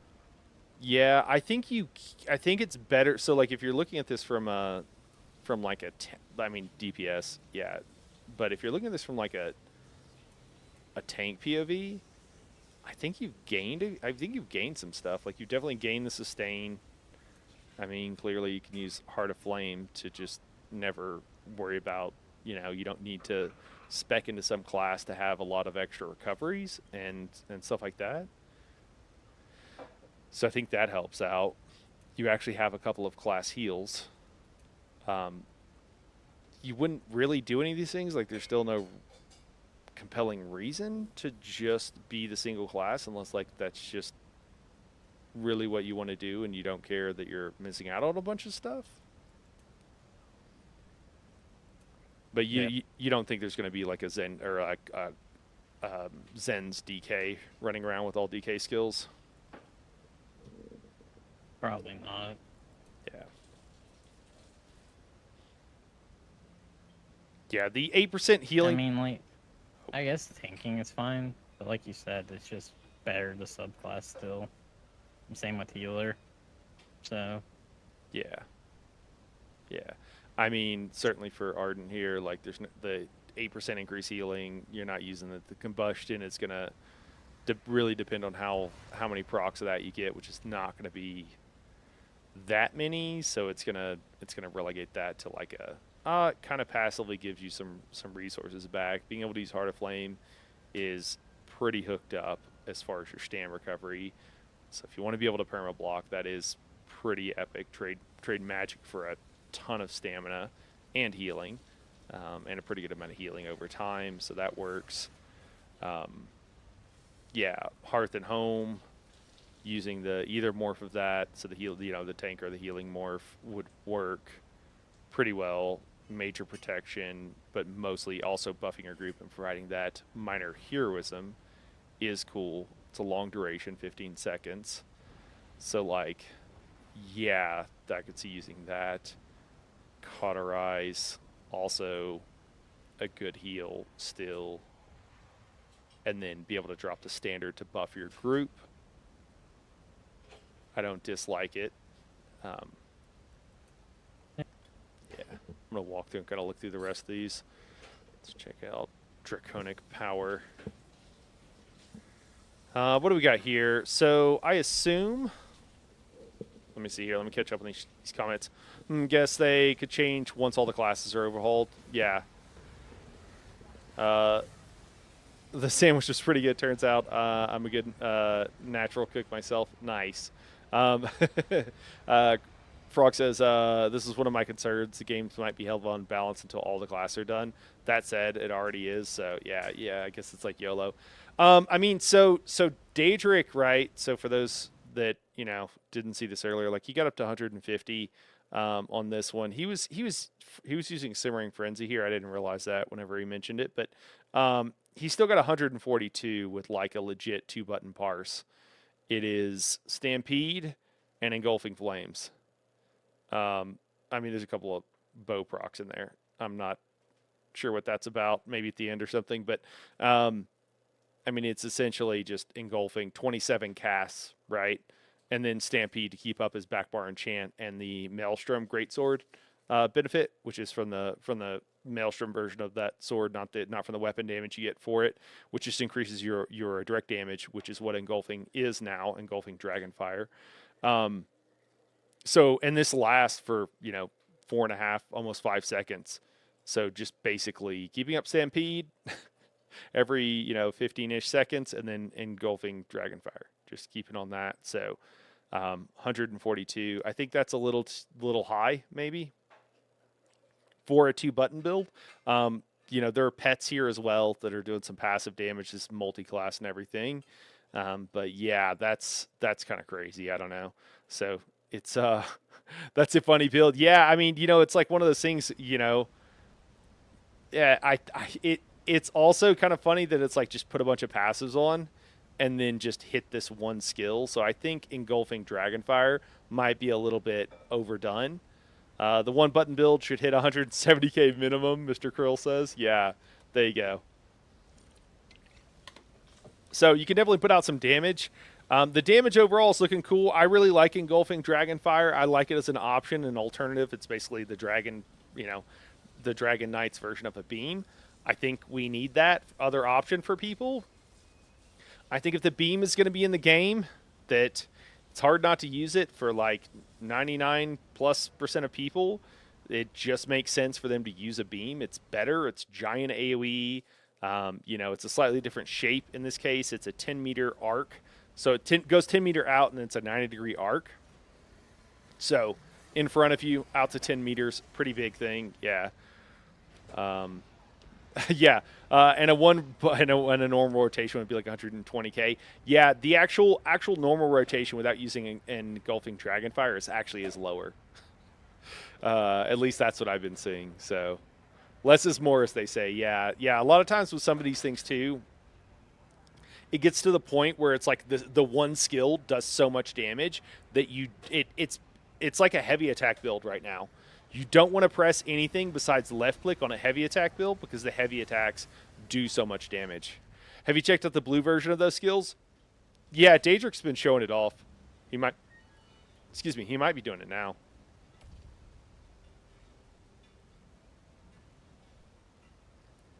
Daedric, blue Dragonfire, please. The blue Dragonfire is a lot easier to see. Thank you. The red Dragonfire is a little bit harder to see. Yeah, all the skills look great, guys, for anybody who doesn't know. They're pretty much almost all of them. The igneous weapons is looking so good. I mean, look at these. Look at these things.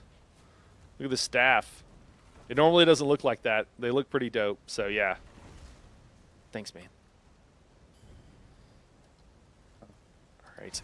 So yeah, let's take a look at Draconic Power here. So keeping leap up is pretty important. He actually thinks in content that those parses. So if you look at Engulfing Dragonfire here, it ramps up damage if it hits an enemy 20%, up to once every 4 seconds, up to 80%. But while you have Take Flight, which is your ultimate here, I think it's the other morph, I guess? Yeah, it's the other morph. While you have Take Flight going, it makes it where it's always maxed out. So instead of doing 120 or doing 100 damage, 120, 140, 160, 180, it actually just does 180 the whole time, which raises the damage considerably. But if you're in content and you have people, providing you with ultimate via minor heroism, via crit cannon or pillagers or whatever, you actually get better up times on your Take Flight, and then you would do even more damage with this skill. So kind of crazy there. And then you're assuming that probably it seems like Standard of Might? Is this the right morph? Yeah. Hold on. Now I say that. Let me check. Yeah. You want Standard of Might is an option for a healer or any support really to use. It lasts for 15 seconds. It's going to give everybody 375 weapon and spell damage. So this is very comparable to let's say the ultimate from Arcanist on a healer. So I've been recommending Glyphic as the ultimate for a long time instead of running Barrier for a long time because it does give you more damage and it heals. It's a pretty nice skill, but now they have another version. It also reduced their damage taken by 12%, which, I mean, that's pretty massive, honestly, for damage reduction. So that's something you could see happening and coming. But anyways, so yeah, you got 2 morphs of this. The other morph is not channeled. It just hits out, puts the dot on and whatever. Yeah, the Mint Breath, indeed. I'm also salty about Standard of Might. Shifting Standard is better suited for support as you can move it alongside the group. Oh, yeah, you know what? Hold on. Well, let me see. Maybe I'm wrong, though. Yeah, Shifting Standard, what does it do? An ally near the standard can activate it. Yeah, it just does damage. Yeah, that's fair. Yeah, shifting standard being better for support. You know, like I don't know, I'm kind of whatever for it, you know, because usually whenever you're dropping all your ultimates and everything, it's in a damage window, a fairly short damage window, and so you want that to be stationary, generally speaking, anyways. So I don't know, I'm fine with it personally, but yeah, that's fair. All right, so we got Flame Lash, and we got Molten Whip. We're not going to be using really any one of these. One version heals you, so essentially you could have like a spam bull that will heal you with Molten Whip. It's going to be good for DPS, same as it kind of was before. Honestly, a little bit better if you're running around solo. I think is the main thing here,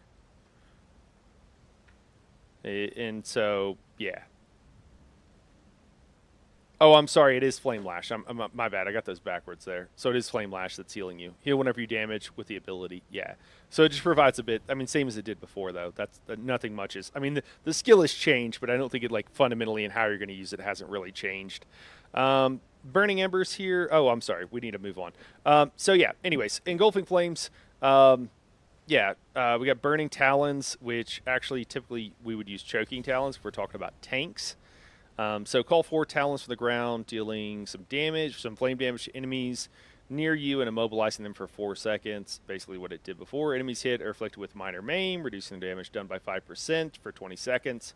An ally near the Talons can use a synergy. Yeah, I don't even know if this has really changed very much, if at all. Maybe some of the numbers have changed a little bit. But, you know, Choking Talons has always been like a decent skill for a DK if you need to CC enemies. It's not one that you choose the skill line for anything, but it is there. And then for heal, I think typically we're still going to be using Green Dragon's Blood. So Blood of the Elder Dragon. Oh, actually, no. I'm sorry. That's wrong. So Green Dragon's Blood, you gain major endurance, minor vitality, and additional healing over time. So that is kind of the quote-unquote selfish morph. And then the other morph now heals based on your offensive stats rather than health, heals nearby allies, and adds minor courage. So this is a way you can give everybody minor courage to your group. I think that even if you are... So typically in the past, we'd have to check the values exactly, but typically in the past, these skills were almost a wash on healing on a tank, because in a group, it's one, you know, having certain skills, the Nightblades is the other one, where they're heals that you can use as a tank can scale off of your offensive abilities. And so... they actually ended up scaling up to the point where it's pretty close, especially in a trial. In a dungeon, it's a little bit less, but it's not that big of a deal typically. And on this one here, the fact that you can give minor courage for 20 seconds is actually pretty cool. Now, the question is, do you want the rest of this? Is the rest of this good enough? Because I think Ardent Flame is good enough to take as a healer. You often have a flex spot as a healer, and I think these 2 heals are great, although typically healers have more heals they want to put on their bar than they actually have, like, room for. But Standard of Might is also a nice buff for your group as well. Everything else is like, eh. It's like, I mean, it's whatever. Combustion will proc sometimes, maybe, but not going to be that big of a deal. I don't think, like, you could take this as a tank. It's an option. With the Heart of Flame being able to give you back all that stamina and healing over time. But that's kind of a lot of stamina that you're getting back there, so you can perma block if you want.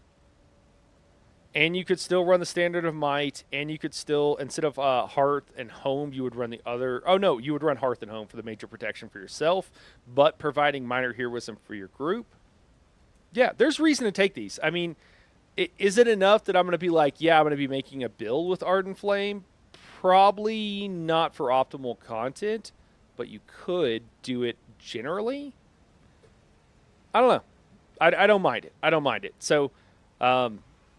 if I recall, Frog says from Hyper's vid, some of the skills were not changed, just their names. Yeah, okay. Yeah. Well, and I remember reading through the patch notes, there were a few skills they didn't change at all besides that kind of stuff.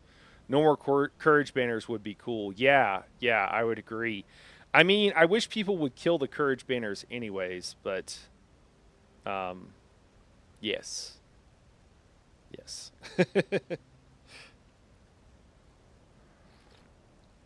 I'm just kidding. Courage banners are needed. It's really the heroism banners that needed to be killed. Apologies there. The heroism banners, I think, needed to die. So yeah, I don't know. I guess we would see. Yeah, I mean you wouldn't have to put courage banner on. Yeah, you haven't seen heroism banners in ages. I have, Frog.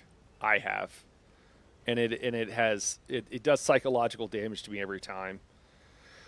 Because I think we've talked about it. I've talked about it with Luna. I've mentioned it here on the channel and kind of ran through like why you don't need to do that and why it's not a good idea. And I see it in groups that are like MT and Yoln. Oh my god.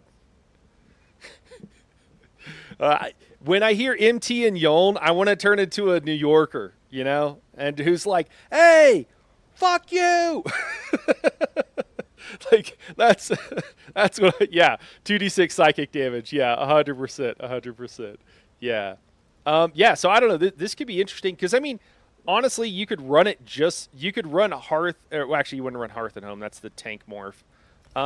You could run Firekeeper. And also here, for those who haven't seen this, because I know there's new people coming in. Hold on, let me show you guys. This would be reason enough because when someone's like, "Hey, drop a heal," and I'm about to use Firekeeper here, right? All right, that provides the minor heroism. Drop a heal. That's how you drop a heal. You're like, "Gah, right there. I got your heals right here." It looks cool. It looks cool. I would use that just for that, all right? Just for the look, just for the vibes on this thing. It looks really good. So that's pretty cool. It looks like an ultimate. It does kind of look like an ultimate. I would just to be able to cast this every 15 seconds. Like this is gonna be one that healers are never gonna drop off because you just want to press this button. I know it's. The heal on is actually really good too. It heals every second for 15 seconds. It actually is a significant heal. Hey, what's up, Fernando? Is it still viable for subclassing for max DPS? Yes. Well, subclassing is the way to go for max DPS right now, is what it's looking like, Fernando. I mean, we don't know. Things will change or whatever, but yeah, you still want a subclass. Non-subclass and even subclass right now, the current situation.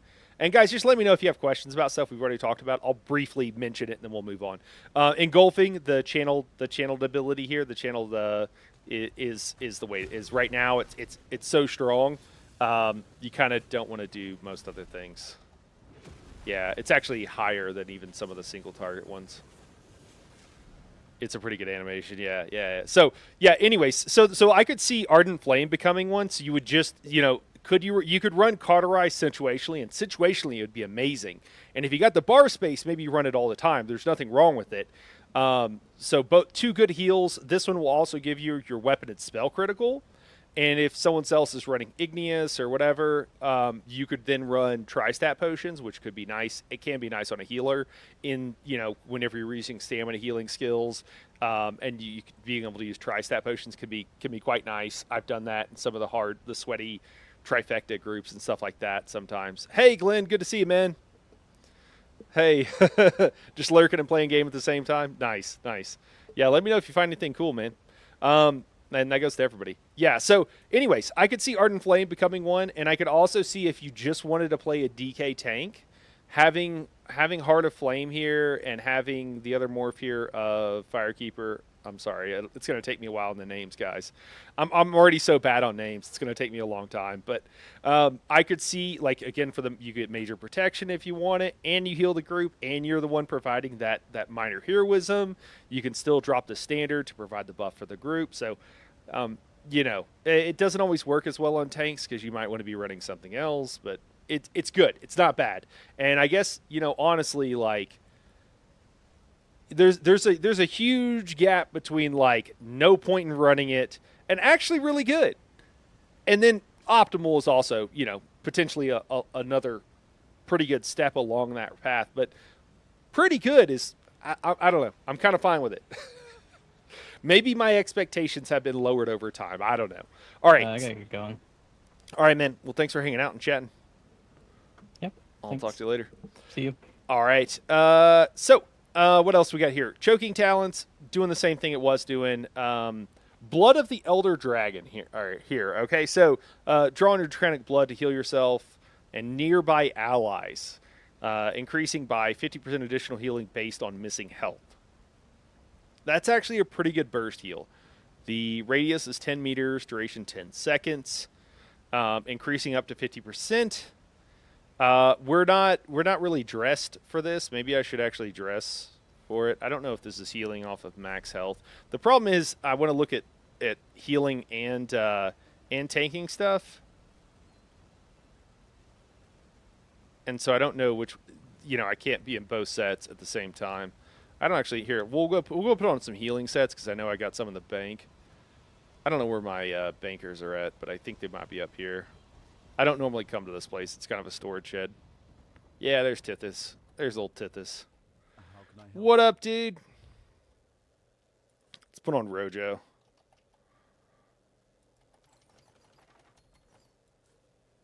I'm not trying to get this all set up. I just want some basic numbers real quick.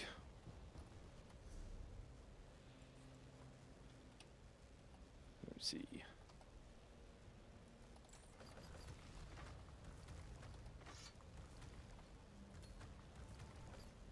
There we go. Let's get Draw Worlds on.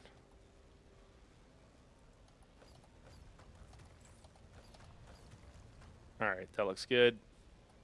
Symphony. All right. Oh, did that go on? There we go. There we go. Better get your Dawnbringer prog done soon. Should be soon anyways. Oh, get our Dawnbringer done soon. Should be soon anyways. But yeah, we dropping standards during Torturer's phase.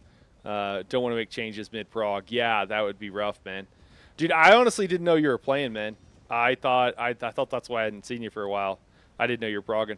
Hey, Kano, what's going on? It's going well here, man. We're just taking a look at all the skills. As I mentioned before, I'll keep saying, but if you guys have any questions, anything specific, let me know.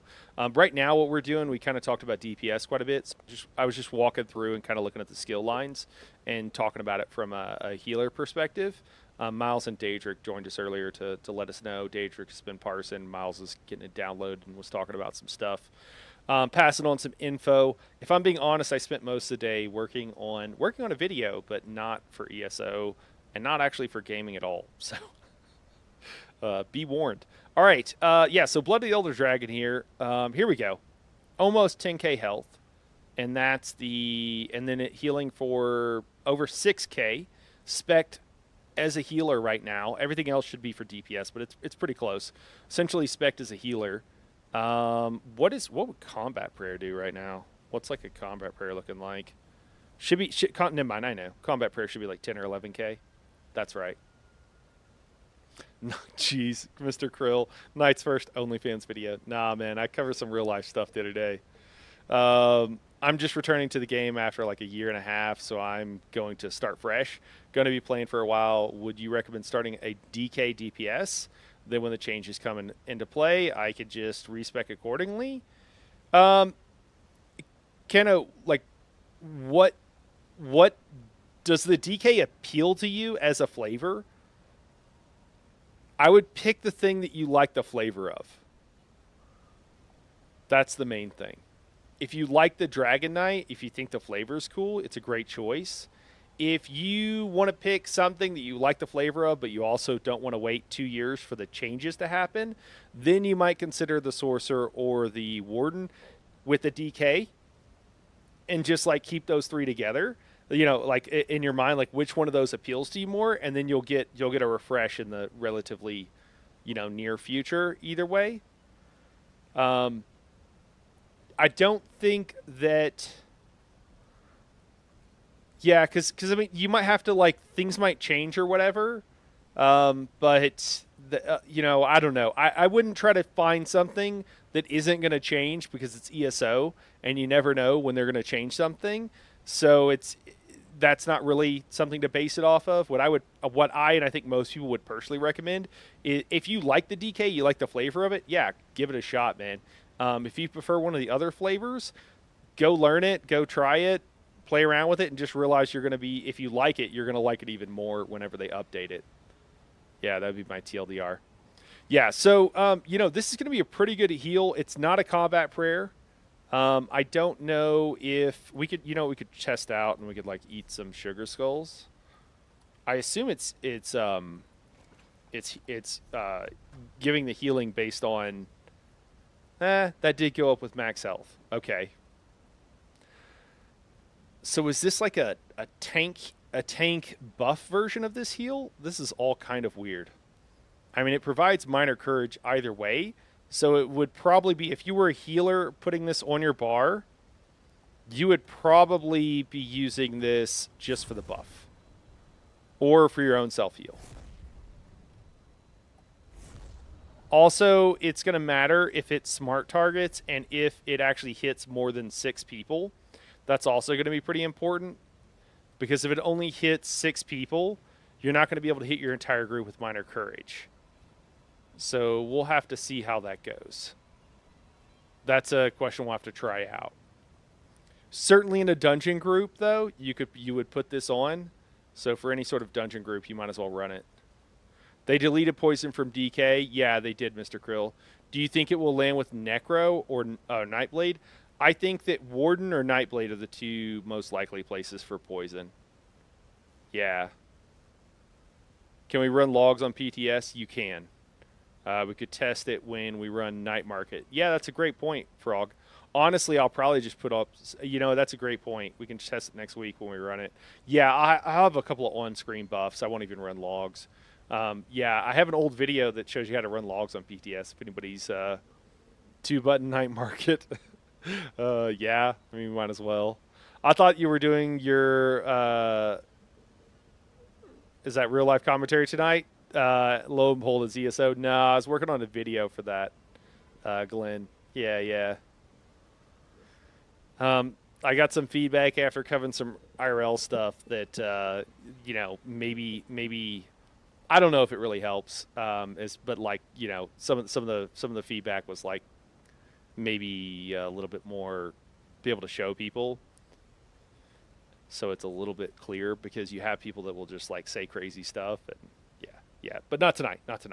All right, so yeah, I don't know. Blood of the Elder Dragon, it seems like the morph here. I don't know why you would run the other one most of the time unless this courage only hits 6 people and you're in a trial group, in which case I wouldn't go for it, and I could see going back to Green Dragon's Blood. The heal on this is... Wait. Green Dragon's Blood also... I mean, it's a heal. It has the heal over time part. The burst heal on is a lot smaller. Heals for an additional... almost 4,000 health over 5 seconds. I mean, we could try it out. Let's see what it looks like. If it's ticking, I assume it ticks every second. That's a pretty massive heal over time. Nah, it's ticking every 2 seconds. I mean, it'll top you up, but that's not make or break anything. I think probably Blood of the Elder Dragon is... We'll be seeing this ran quite a bit. Maybe PvP if you don't really care about everybody else. Yeah. Yeah, you did for me as well. Yeah. Yeah, give minor courage and minor cowardice and minor brutality. And one line is pretty good for a tank to pick up. Yeah.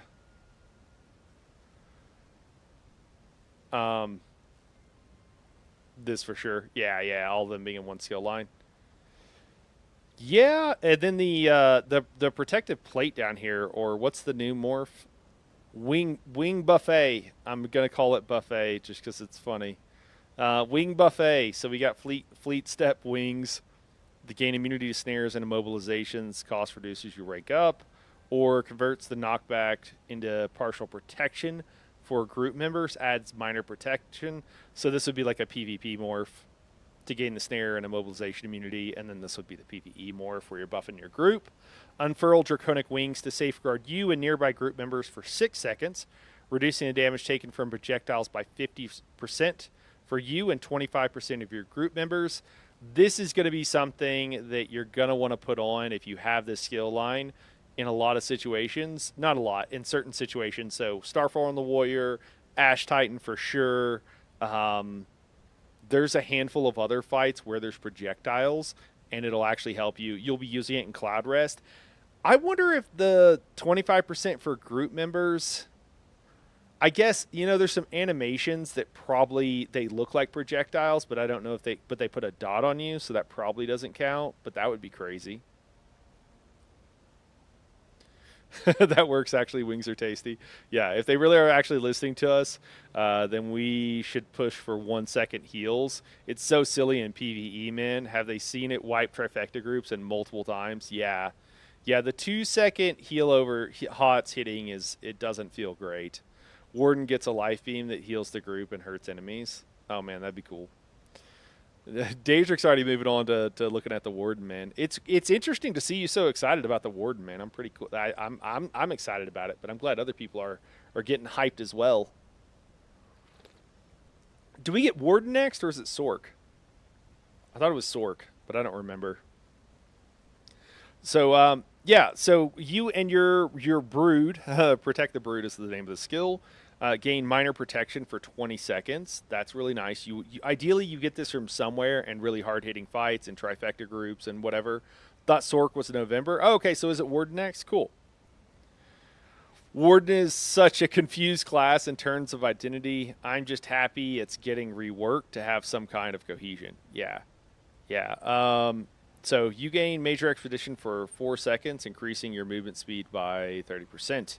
So yeah, I mean the protection is nice. The projectile 20% damage reduction is massive on certain fights.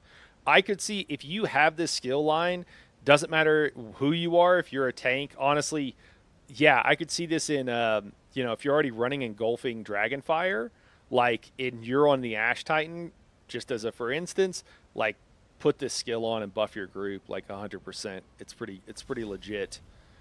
Protect the brood though. I could see this running this as a healer in those certain situations. I wouldn't generally run it, but then Blood of the Elder Dragon also pretty nice. That it's a burst heal. It's not insane. Like Combat Prayer is going to be better. So I think you'll just be running it for that minor courage. But we'll have to see how it procs. The problem is, I talked about this in my video on scribing skills. Whenever you have a skill that will only hit the same 6 people and it doesn't give the buff to everybody, it's kind of a dungeon only skill. So again, a great skill for dungeons, but you probably wouldn't use it anywhere else. Yeah, Warden. Okay, I just got it confused in my head. Yeah, the Warden ice and whatever is kind of weird. Like I don't know why ice is part of the Warden flavor. But it's kind of there now, and I would hate to lose ice. I do like my Brittledin. But it doesn't feel like a Warden. I don't know why. It would fit better with like a Necro or something. Ice Shocks, Ice Beam, Polar Bear, Easy Zoss Dub. Yeah, Ice Shocks? I don't know if Ice Shocks make any sense, Daedric. Ice Beam is pretty cool, but also... they could make Animal/Life Warden and Necro full ice. Yeah, they could do that. Hope they address the beam range issue, especially if they're going to wipe giving us trash packs that don't stack. How is anything going to compete? Yeah. It's really only VOC, though, right? What's up, Rev? What's going on, man? Mr. Krill says DK already has a passive called Avalanche. Make DK ice-flavored. Yeah. Just like go the opposite direction with that. I know you're joking. I mean, you could have ice dragons, right? Making dinner nice. Yeah, I mean, you could have ice dragons, man. I play D&D,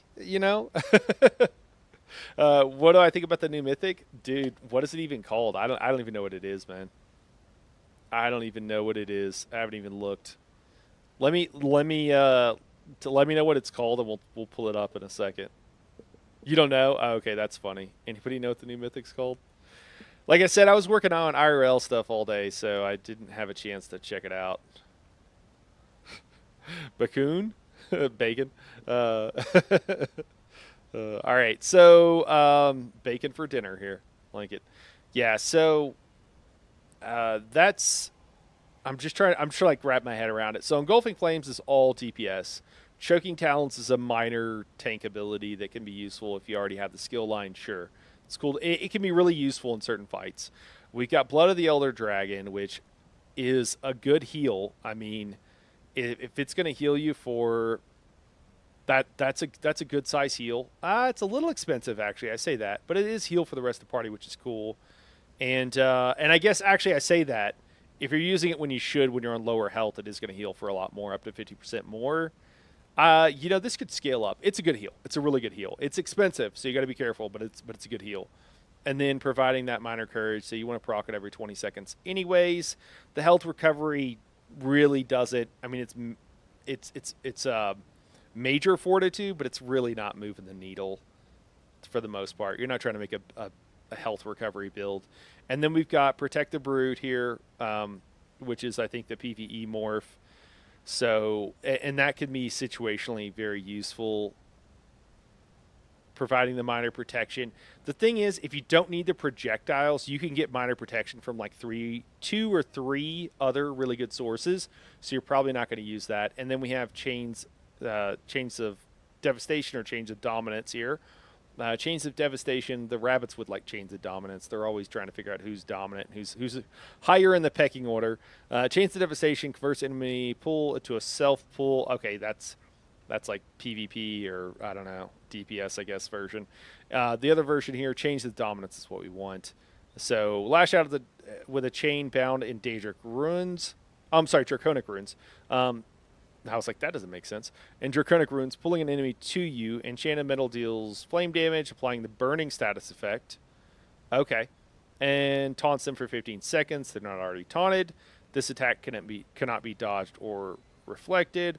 Also inflicts major cowardice on the enemy for 15 seconds. So, yeah, that's pretty cool. This essentially, as Miles was saying before, like you can get this on your change from your scribing skill. Here, it's already in, and then if the target can't be pulled, you're refunded the magicka cost. So, yeah, I think overall here, like more for tanks than for anything else. So, all right, have a good night, Glenn. We'll catch you later, man. The status effect mythic, yeah, Shattered Path Signet. Okay. Hey, what's up, Vatcher? Is this the new Dragonite they tease in the streams? It is. Yeah, man. It's here. It's here. Yeah, so let me look at the passives now. We got Burn of Scales. The dragon's scales will turn aside arrow, fire, and blade. Oh, I forgot they put up flavor text. Increase the amount of damage you block by 10%. Nice to have for a tank. Whirlwind Ruin, increase your damage done with area and overtime attacks by 7%.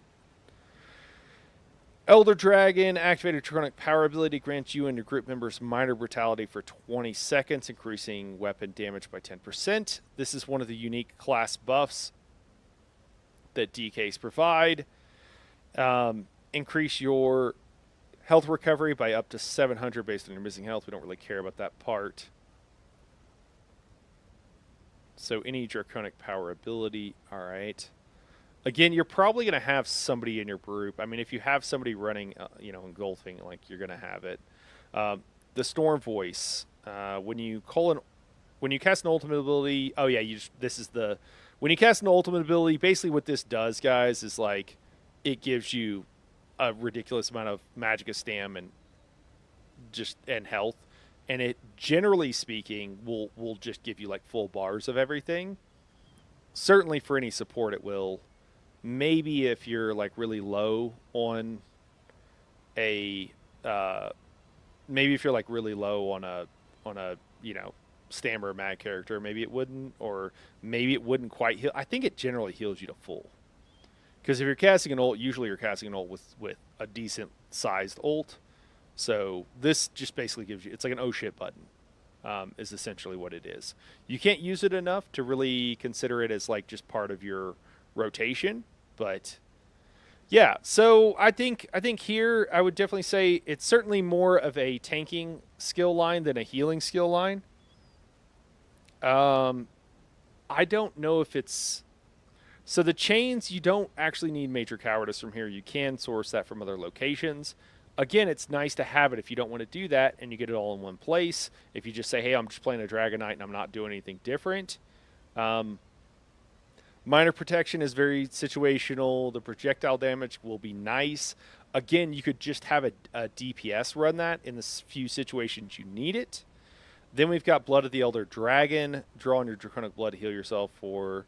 Yeah, and so this providing that minor courage, though, is the main reason to use this. I mean, you want that minor courage, so it's pretty cool.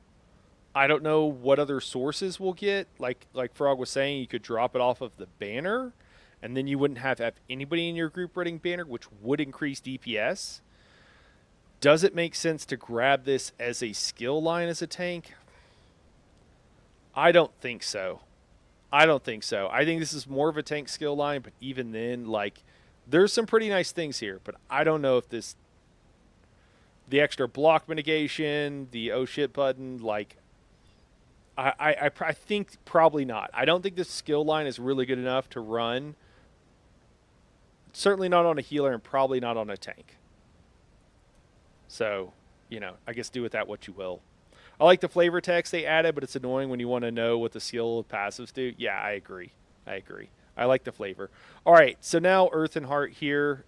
Did they change these? Huge. Let's look at Magma Shell. Ignite the molten lava in your veins, limiting incoming damage to 3% of your max health for 15 seconds, which basically means you can't die. When activated, nearby enemies gain a damage shield for 130% of their max health for 10 seconds. They did change that, didn't they? They either increased the range or increased the value, or did both. I don't recall exactly which. While active, you cannot generate ultimate. They had done that before. And then corrosive, it just goes up to 8%, so they're not completely unkillable.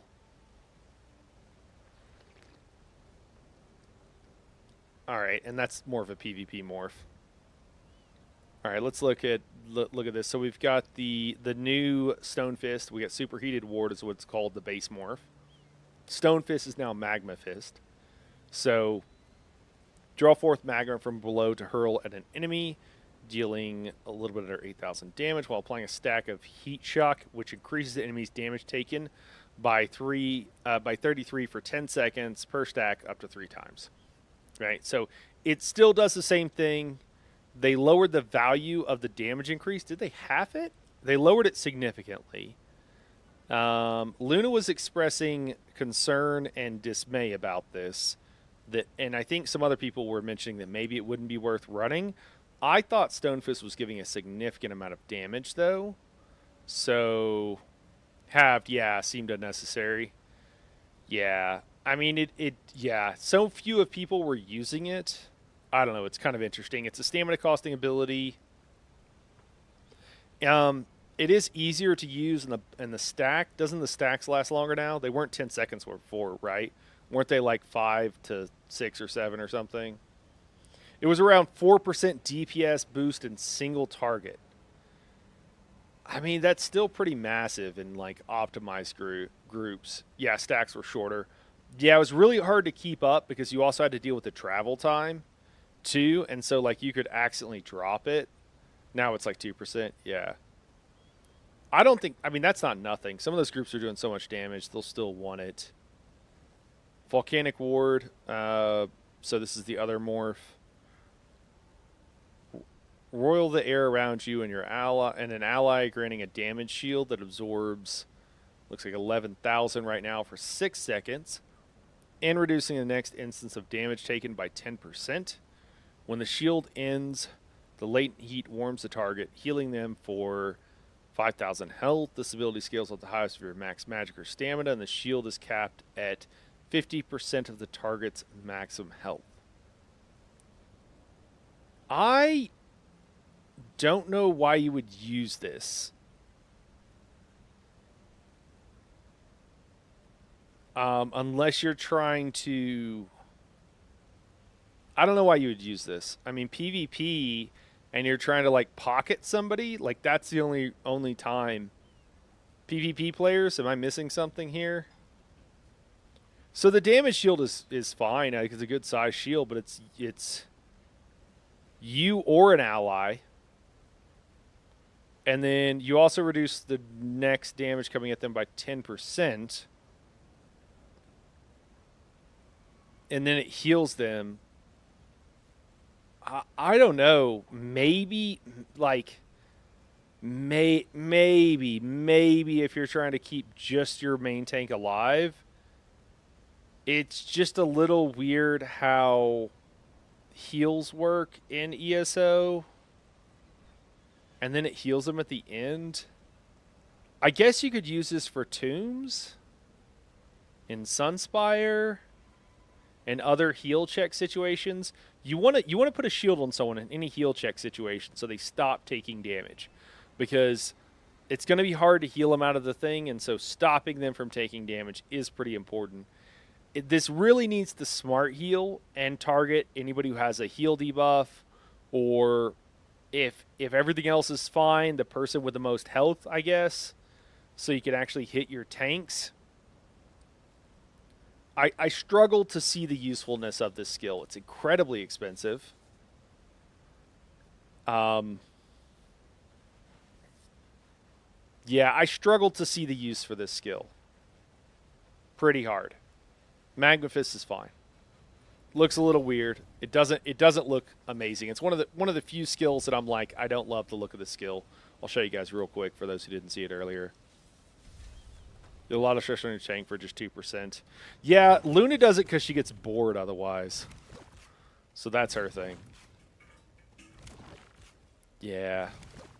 Out of all the skills, this one looks the...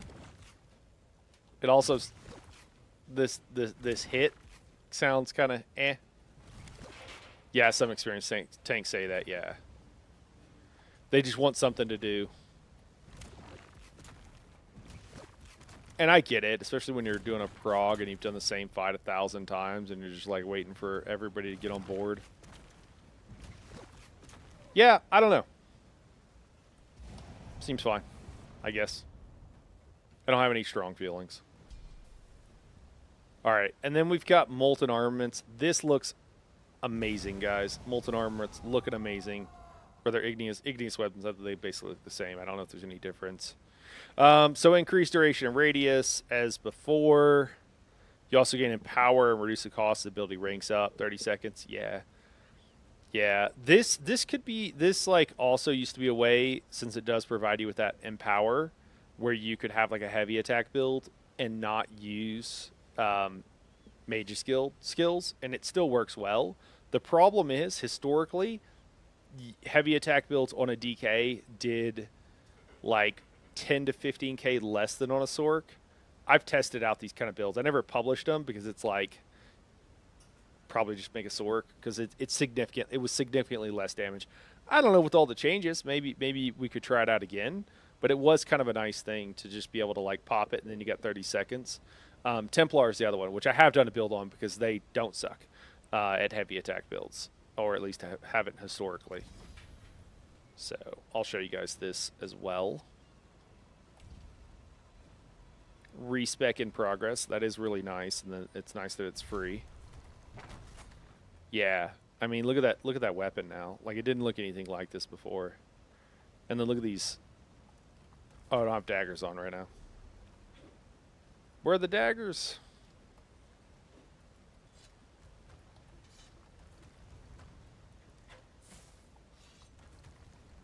Yeah. Does that not look dope? I guess I got a sword in one hand and a dagger in the other. Yeah. That looks pretty cool.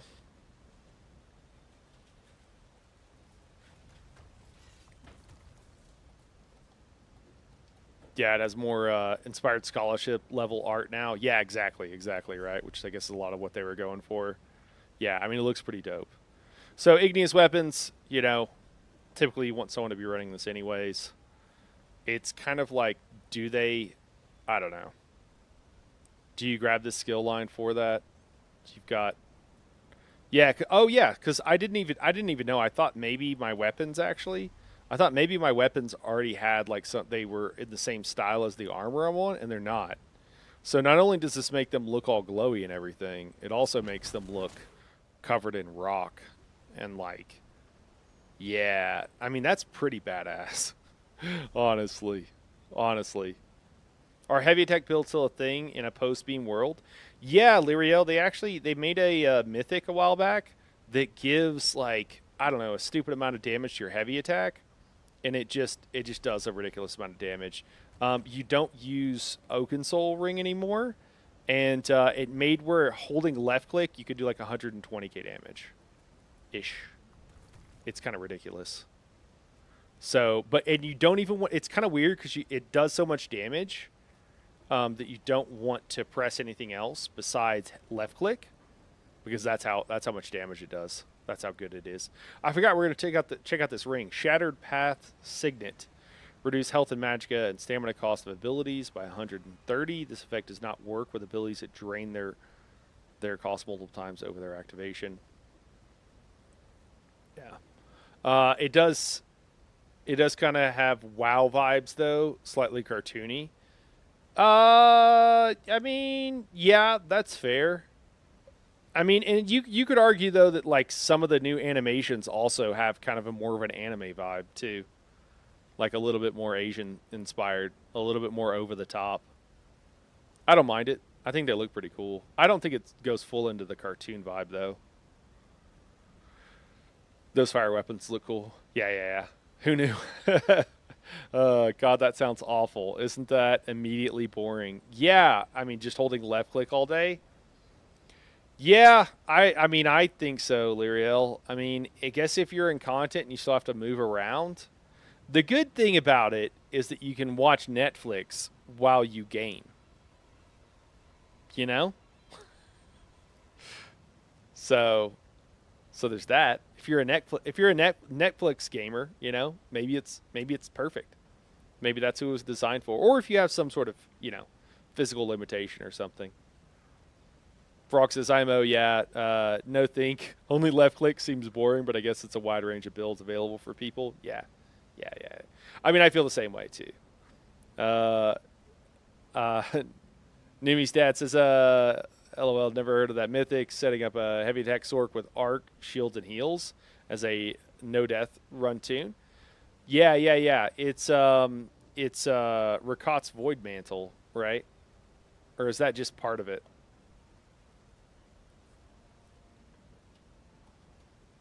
Yeah, this guy. Rakat's Void Mantle right here. I've got a build on the channel if you need one, Noomies. If you know what you're doing, you're good. Yeah, so it makes it so increase your damage done with non-heavy attacks and increases your damage done with light attacks by 50%.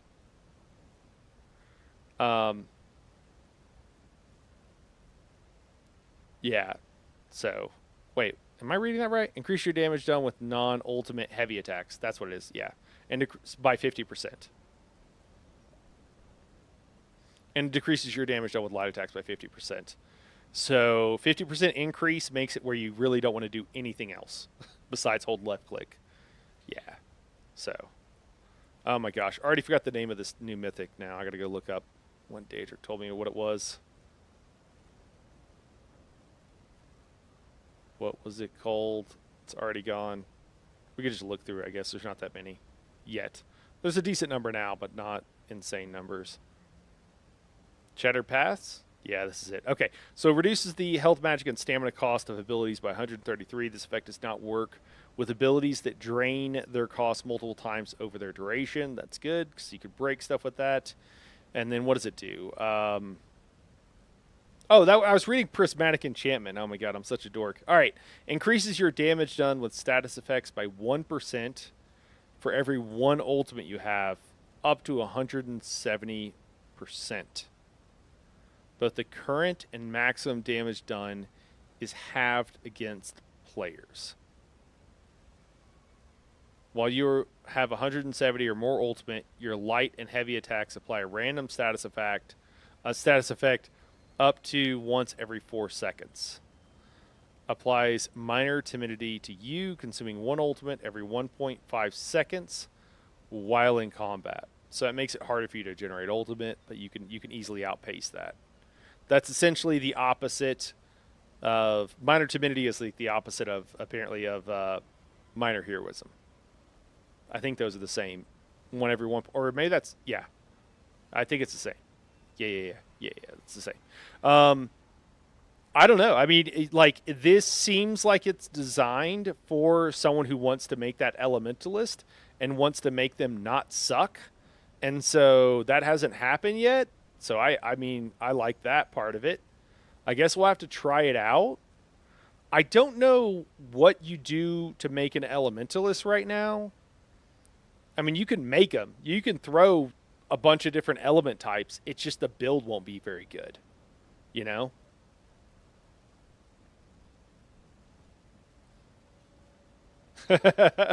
Numi says, yeah, I think I missed a few things. Yeah.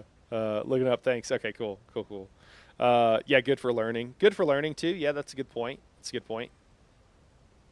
I've met multiple folks that play with one hand. Yeah. Never heard of that mythic setting up the heavy tech sword with arc, shields, and heals. Yeah, okay, cool. Yep.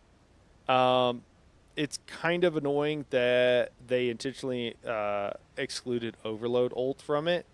Well, they did that because you could do insane amounts of damage in burst damage, Frog. Like you could, like there were certain fights. Nobody did it for a long time, and we knew about it, but it was just like, yeah, do we bother? And then I think some people started doing it, and then they were like, oh, we should exclude that, and so they stopped it. Although, yeah, boring, but I do watch movies and podcasts while I play. There you go, man. It sounds interesting. Not a fan of sets that punish you for using your ulti, though. Or for not, yeah, for, I guess, yeah, you can't really use your ulti. Yeah, I mean, that's fair. It is kind of weird. I guess no ultimate. So you're, I don't know. It's also status effects. There's certain skill lines that really lend themselves towards that. I'm not that interested in it. It's like kind of like meh. Maybe it does a ton of damage. I don't know. Your status effects go up. You know, the other place would be the Endless Archive, right? Isn't there the status effects in the Endless Archives? If you get the right buffs, this will probably do insane damage, right? Won't it? It'll probably be kind of crazy. You'll be like one-shotting stuff, won't you? If you get all the buffs in the Infinite Archive. Yeah, guildies are theorizing. IA. Yeah. So, cool. I mean, I've been pretty disappointed with the lack of options for people wanting like an elementalist and the lack of options. I also think that there are not that many interesting things with the various damage types in ESO that like make me maybe PvP love. Maybe, I don't know. Like using your Destro staff to make sure you proc a bunch of status effects. Maybe running force pulse.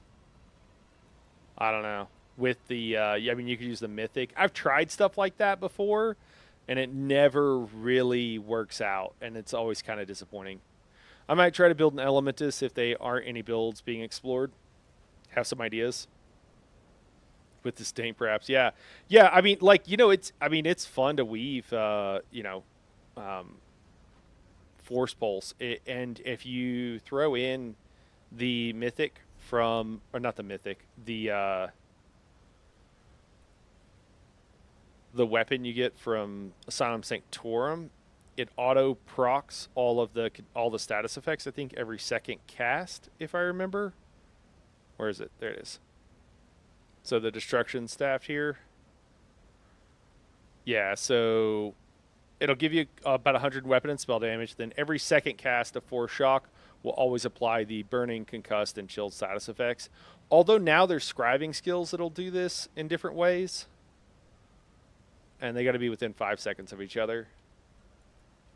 I don't know. There's a few other things too. You could also run, because I've looked and tested out builds like running that, and then you can also run an actual arena set. It was a Black Rose Prison Destro to do the because it does one of each damage type. Yeah, Wild Pulse. When you have with Impulse, and it's not that great. So, yeah, Silent Force Pulse. Yeah, Black Rose Prison adds elemental damage to your Pulsar. Yeah. Having high status chance and guaranteed status effect is kind of a contradiction, though. Yeah, oh, that's fair. Well, the other one increases the damage, doesn't it? Isn't that what the new mythic does? It actually increases damage, doesn't it? Isn't that what we were just reading? Let's find out. We'll go back to the DK here in just a second, guys. Increases your damage done. Yeah. So, I don't know. Yeah, the Elementalist is like, you're referring to the Asylum. Yeah, okay. Fair enough. Yeah, I don't know. It's kind of weird because, like, I mean, yeah, it's guaranteed. Well, it's guaranteed on that one. And then, you know, you have these other abilities that will have higher chance. I mean, you got Warden, increased ice damage. You've got your chance of proccing Brittle. You've got from the Frostio line, and then you've got Arcanist have increased, you know, chance and I think damage as well from their, you know, their skill line. And I'm trying to think. I think there's one other at least. But it's like you kind of get diminishing returns after those two. And again, one's Frost and the other one's, yeah, it's just kind of weird. I don't know. I mean, maybe after the rework and everything, maybe it'll be more viable. I also would like to see, though, like, it doesn't. So for flavor-wise, for me, and I actually think this is everybody, but for flavor, you know, if you have something where it's like, okay, it does fire damage. Sorry, I gotta feed the mongrels here. I gotta give treats out. They're begging. If there's no effect to my fire damage, if my fire damage does essentially the same effect as ice damage or as lightning damage, I mean, is it? Is it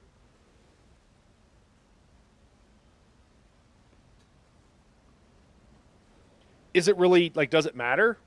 Mongrels, how dare you? I'm sorry. Like, does it really matter? They are your overlords. yes, I'm sorry. Serve the rabbits. Yeah, that's why I like status effects, because the damage types become more differentiated. Yeah, well, with the status effects, you've got burning from fire. Okay. You've got, you know, the shock will do extra direct damage. Sure. Concussed. Is it concussed? I think it's concussed. Frost will do brittle, and that will increase critical damage being applied to a target. Here's the thing. Do any of those really matter? Like, is there do you feel, when you're playing, do you feel any difference between poison and fire? I think no. Mongrel Horde? Yeah, more Genghis vibes. There you go. Yeah, it's more of the Mongrel Horde. They're my friends. They're my horde of rabbits that will destroy all lettuce that we find.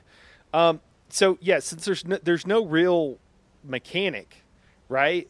Like, even if you have other things on the skill line, which they do, like with the DK, that's like, hey, you do more fire damage, right? Doing more fire damage. Okay, cool. Number go up. That's really it, though. And I think what a lot of people would love to see is, like, other effects. And they don't allow, even when they have those other effects, they generally don't apply in 99% of content, because they'll hold people in place. Well, it's like, well, we can't let players hold a boss in place. That's not gonna go well. They'll abuse that and what have you. What do you mean by feel different? Like, it changes your gameplay? Yes. Or the gameplay, period. So, I mean, there's any number of ways you could do it, but we could talk about, let's talk about an ARPG, right? What if I hit the target with frost, and then if I hit them with some other kind of frost, I freeze them in place, and now I can shatter them. And if I do a shatter effect, they'll take 2x the damage they would have before. That's cool, right? Like, that my ice damage is doing something, and then I can develop a combo. The actual gameplay has changed because of that damage type. In ESO, your damage type is kind of just pretty colors. That's about all you got. Greedy Fire is one-dimensional. That's one reason I've never really never really been into DK. I see, yeah, elemental interactions like Divinity. Yeah, that would, and there's, I hesitate to give specific, I should give specific examples to make it clear, but I hesitate to give too many, well, to only give one, I guess, because there's 1,000 other things you could do. You know, I was mentioning this with Luna. I was talking about, well, elemental, the same thing when we were talking about on stream like a couple of weeks ago. And I was like, you know, if you're going to do that, like, these various damage types should feel like they're doing something different. And if you look like, so another way would be if you have an ice boss and you're doing fire damage, you do more damage. Luna mentioned they've done this in some other games and it didn't work great. Oh no, blue screen waiting for Zero to pop. But yeah, damage types like Wardens, Frost, and of course DKs or Fire. Yeah. Yeah, so if she was saying that there's problems with that, and it doesn't work out really well, I'm fine with that. Like, it's being done other places or whatever. It makes sense. I could see it being problematic. It does introduce new layers of problems. There's other things you could do though. You know, like there's other things you could do that would make it interesting. I mean, whatever you want to do. Like maybe if you're using fire heals in tombs in Sunspire, like you could heal the tombs better, right? It doesn't matter what it is. There just needs to be some sort of gameplay difference, or the different damage types are purely flavor. And ZOS has them do a little bit different. They kind of do some stuff. Brittle is probably the biggest one. All of those things are like super overcomplicated. Like, oh, if you apply the chilled status effect to an enemy while holding an ice staff, then you could also apply brittle. Okay, so if you see chilled or status effect, just know if you're holding an ice staff, that also will give you brittle, which is actually what you want and is good. And so we have this oh, you want to apply off balance with concuss? Well, you got to be holding a lightning staff. Like that stuff it's too much. Basically, we want the damage types to not just be the different aesthetic. Yeah, exactly. That's all I'm saying. I say flavor. But flavor is what is the term often used. But maybe I'm taking that from like TTRPGs. I mean, there's an off-balance interaction with concuss, but it's kind of unreliable. Yeah. It's unreliable. Most people, 99% of people don't know it exists. That other 1% only know it exists in theory, and you can't tell when it's happening. Enemies being off-balance, they don't look any different whenever they're off-balance. That's another thing. Like it's a mechanic, but you don't know. There's no feeling for it. Yeah, I mean, there's a lot of things like that, you know. And like if I don't know, if I were redesigning the game or like if I were looking at those things, you would want some sort of effect towards that, you know.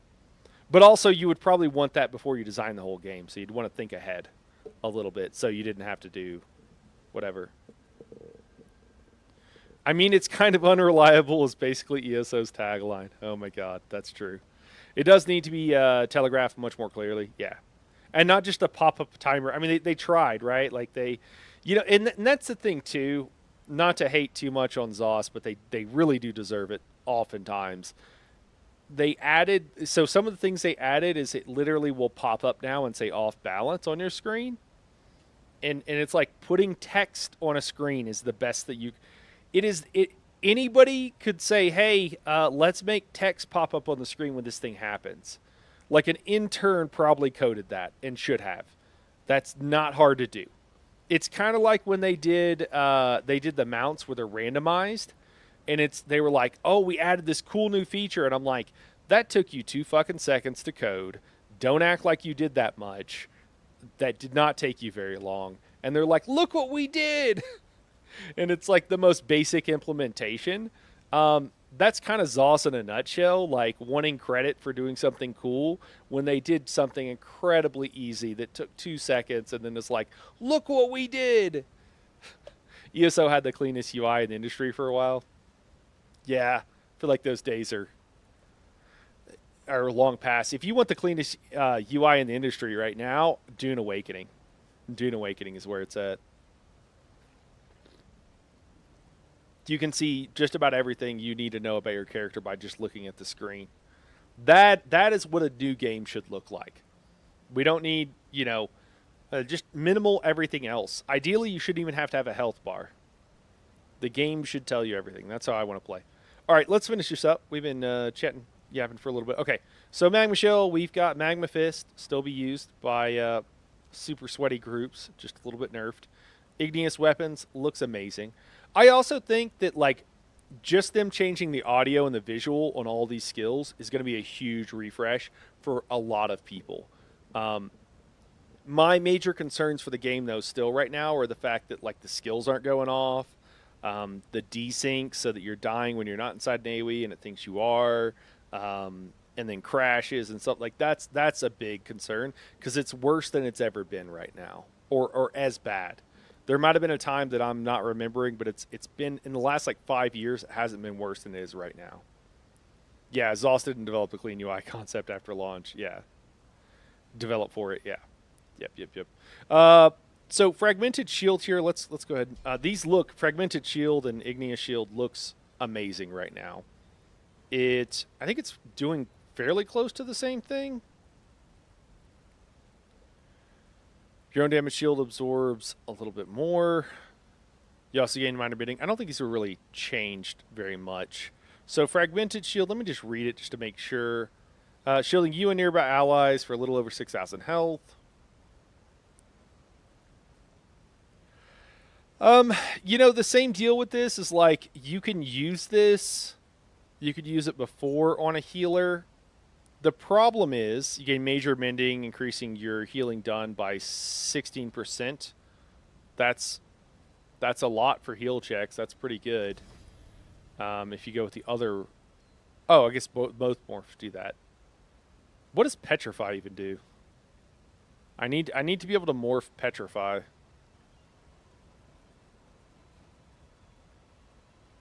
I guess I've never had a reason to level this skill. I'll hop on a different character and we'll look at Petrify in a second. Igneous here, like, if you're a healer, if you're taking this, it's so you can run Igneous Weapons. Like, there's no other reason to take any of these things. So, definitely not going to be a healer skill line.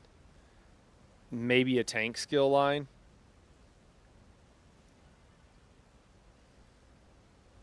Numi says, came late, so gotta go back to the start. As far as easy, if I respawn at a shrine, how about in combat?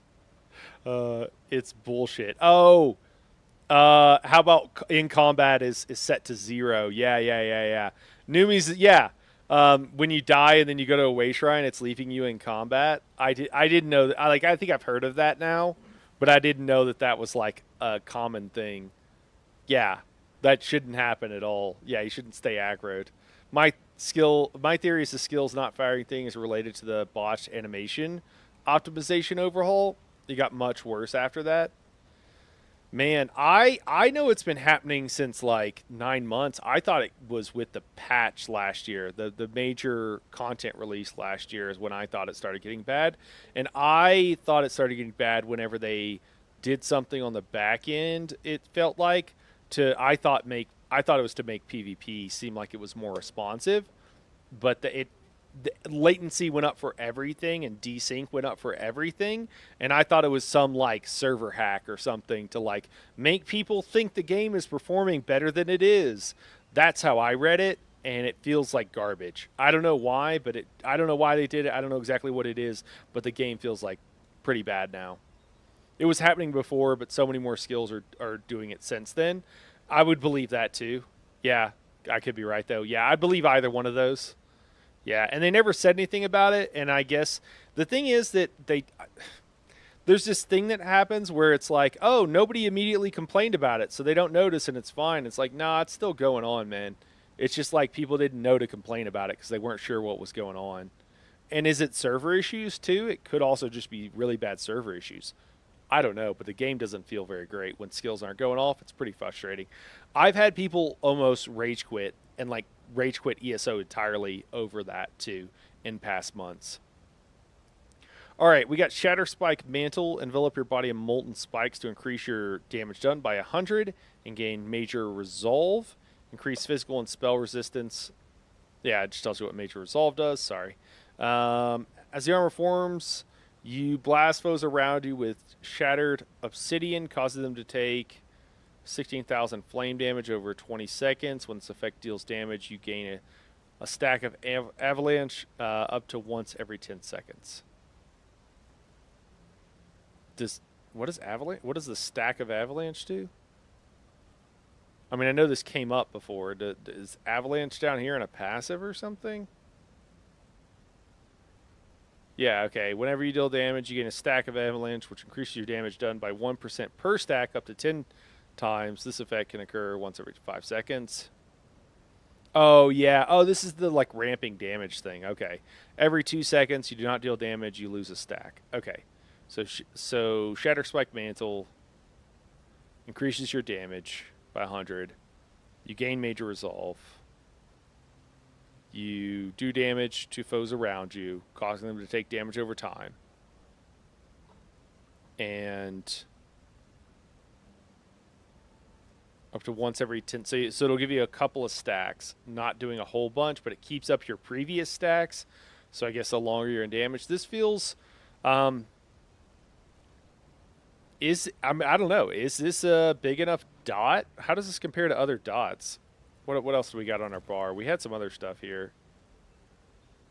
So about 1,000 a second. What does this do? All right. I mean, maybe this certainly solo, potentially in PvP, and maybe in group PvE. This could be worth running. Probably not. I like this as you put this on your bar as a solo player to get that extra, because the first thing you want as a solo player is the Major Resolve, so you get it there, and it does dot damage if you cast it, and it helps you keep up your passive. I like it. It's cool. What does the other morph do? You gain damage shield after casting, so it stays pretty much the same. Did they change this at all? Okay, this is still a crazy cheap damage shield you can use on a DK. Yeah, what do the passives do? Rock and shield your heart, turning aside sharp blades and barbed words. Increase your armor. Increase your armor by 3,000. I gotta remember to not keep forgetting to not read the flavor text, or maybe we read it the first time. I don't know. Avalanche, which is people have pointed out, avalanche is snow, not rock.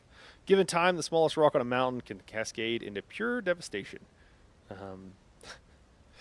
Whenever you deal damage, you gain a stack of avalanche, which again would be a landslide, which increases your damage done by 1% per stack up to 10 times. Yep. Cool. Blessing of the Peak. When you cast an Earth and Heart ability in combat, you generate 3 ultimate. This effect can occur once every 6 seconds, which is kind of the standard passive ultimate generation thing. And then Mountain Giant, an Earth and Heart ability slotted, with an Earth and Heart ability slotted. Dealing damage with a fully charged heavy attack also applies off balance to the target. Restores 1,400 stamina. Stamina can occur once. The stamina restore can occur once every 0.5 seconds. I mean, if you charge up an attack and you let it go early, the game still considers it a heavy attack.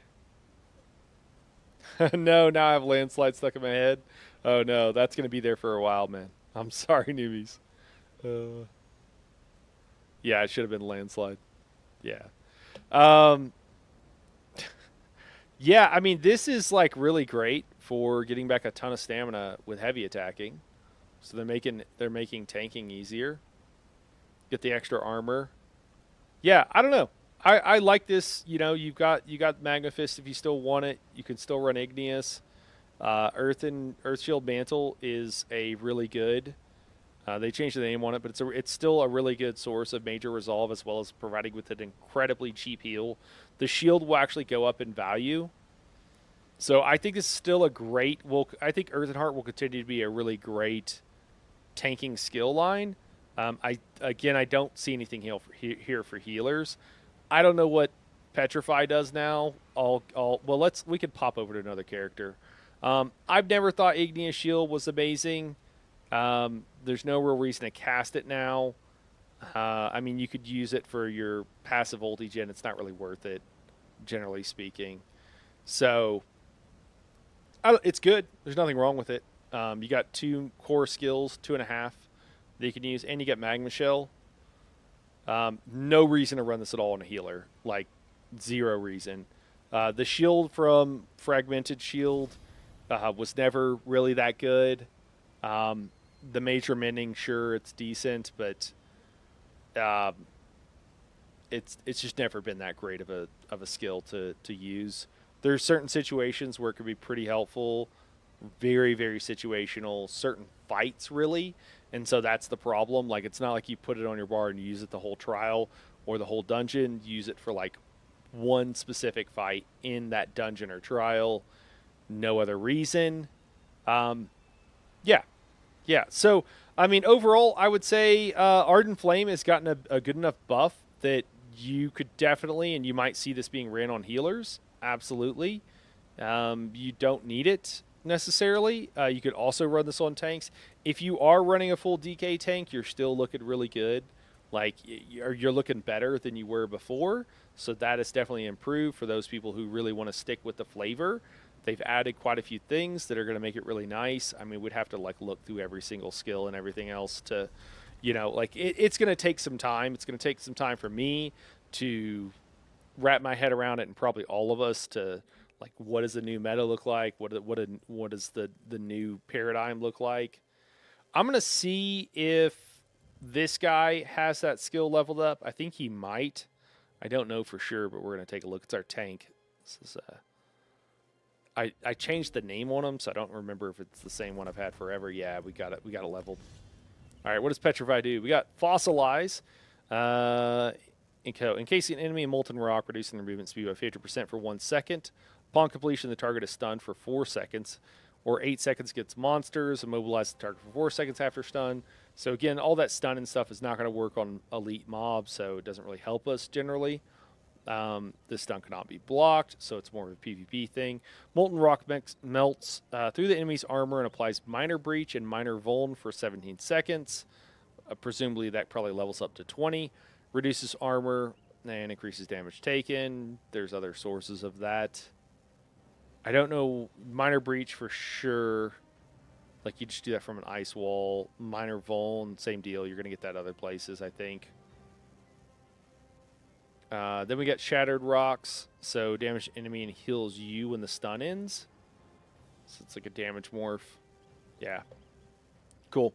I mean, I don't know if that skill will get used at all. Maybe by PvPers for stunning or whatever. Maybe. Yeah. Do you have to make a new tune on PTS to get access to the gear coffers? You do. Yeah, you do, Frog. Yeah, it's rough. It's rough. The PTS is a lot less user-friendly than it used to be. Yeah, unfortunately. Not as nice as it once was. Rip, all my slots are full. You just delete one. Doesn't matter. It won't delete it on live. Yeah. No, oh, right. Hope they don't map it to live like they did last year or the year before. Yeah, that was wild. Well, cool. Well, I don't know. I mean, the skills look great. The audio sounds good. There's a few skills that are like not as good, but overall, the vast majority of them sound and look really good. So that's a huge win by itself. It does look like Earth and Heart. So it does look like Earth and Heart. Actually, not Earth and Heart. Hold on, I'm subglassed. It does look like, I can't look at it. Oh my gosh. I was thinking of the top. Do I have to go talk to somebody? Really? Can I not just respec and subglass? Oh, I can't do it here. Huh. It does look like Earth and Heart is going to stay as mostly like, the tanking skill line for the most part. There's just some things in there that you really want as a tank. And they're really good, so there's no reason kind of not to. We're waiting for the person here to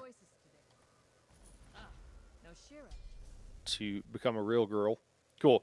So Earth and Heart, kind of the same situation as it was before. I don't think it changed that dramatically, really. Again, everything looks prettier. Some of the skills have been improved, so that's not bad. Some different uses for them, such as using the DPS or the non-tank version of the spiked armor will work well in PvP and PvE if you're solo. Ardent Flame now is good enough that you might actually want to take this skill line. Here, I'll go ahead and grab these because it'll look a lot better. It'll be a lot easier to see what they are and what they're doing here. Yeah, so Ardent Flame here is looking still decent for tanks, and it's much better for healers. Healers might actually want to grab this skill line for the Dragon Knight Standard, for the buff it'll provide your group, 375 stamina, as well as damage resistance, but mostly you're doing it for the buffs typically. Or, I don't know, there's some situations, but it lasts for 15 seconds, which is really nice. You got you got Inferno and Hearthfire, both really good, potentially really good heals, and providing unique buffs, or at least not unique, but hard to get buffs. So, absolutely still a reason to use this. For tanks, you can use some of those same buffs for the group, same standard. You probably wouldn't use one of the heals. That's really the only difference. And actually, I say that. Core of Flame can be used for like infinite stamina recovery, so that is a huge buff for the Dragon Knight. Before, it was either Nightblade or Sorcerer skill lines you would get those from, so you have them inside the DK kit now. Overall, playing just a true DK is a better situation now. It's not, the damage isn't up with everything else, but everything else is generally better. Healing and tanking, there's a lot more to recommend it. So if you did just go with a straight TK, multi-classing I think is always still going to be the way to go if you want optimal, but it's looking pretty good overall. The single target using whip for damage is not, I think it needs a buff. I don't think it's where it should be. But we'll have to see how the exact damage numbers end up coming out or what they do. But I do think it could use a buff. For Draconic Power, we've got kind of the same situation. Like there are some tanking skills here. There are kind of some buffs, but overall, I don't think you use this. I think it's mostly going to be used by DPS using Engulfing Dragonfire, which is the new channel, the new beam. It's the Dragon Knight's beam. It's a conal attack, 10 meters in front of you in a 90-degree cone. Engulfing Dragonfire for a channel thing. You can get, that's what Daedric got 142k on with 2 buttons. So kind of crazy. May or may not need 2 buttons, 142k. I would say that probably needs a nerf, but would like to see some other skills actually be needed. But overall it's pretty good. So we'll see what the exact numbers come out as for DPS. But right now it's pretty much Engulfing Dragonfire for the DPS. I think it's going to be the way to go. And I think even if they do some single target stuff, that it goes much higher with Lava Whip for damage. I think that it's still 99% of players are still going to be wanting to use Engulfing Dragonfire for their DPS. Talons, DPS ability, or tanks, it's kind of a semi-useful skill. Yeah, like I said, wing Buffet is going to be used for certain fights. That's about it. Chain's got a buff, but that's cool, but not it. You already could get that from scribing skills. So again, more self-contained, better overall, but not like insane. Yeah. Nothing else, you get some passives that are good for, the various skill lines, but nothing really tanking in DPS mostly. And then, yeah, we already talked about Earthenheart. So, yeah, overall, DPS is cool. I really like that we're getting the equivalent of a beam for another class. I think that if you're going to have a beam in the game and a channeled ability that lasts almost 5 seconds and does a ton of damage, if you're going to have it on one class, you kind of need it for just about all of the classes. I really think that. I don't know how you deal with it otherwise. I don't know how you balance it otherwise. I would like to see their single target damage go up. I would like to see the DK only damage potentially go up a little bit, but it's not horrible. Yeah. So anyways, guys, that's my take so far on the DK changes.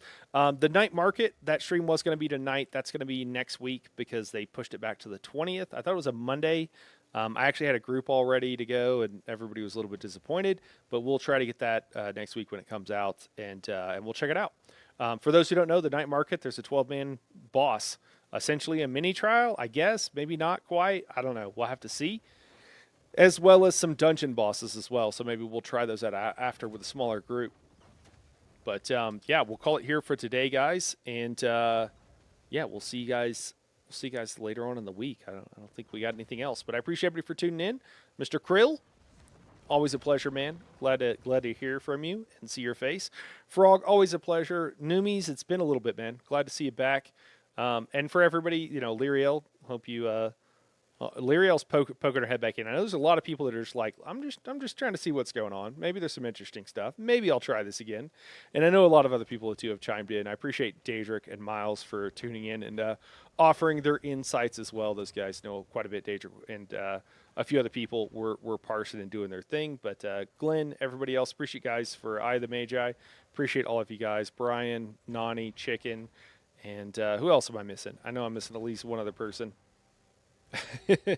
that said hello, and I know. But anyways, I appreciate all you guys for being here. Appreciate you guys for tuning in, and we'll see you later on the week, guys. All right, have a good night, everybody.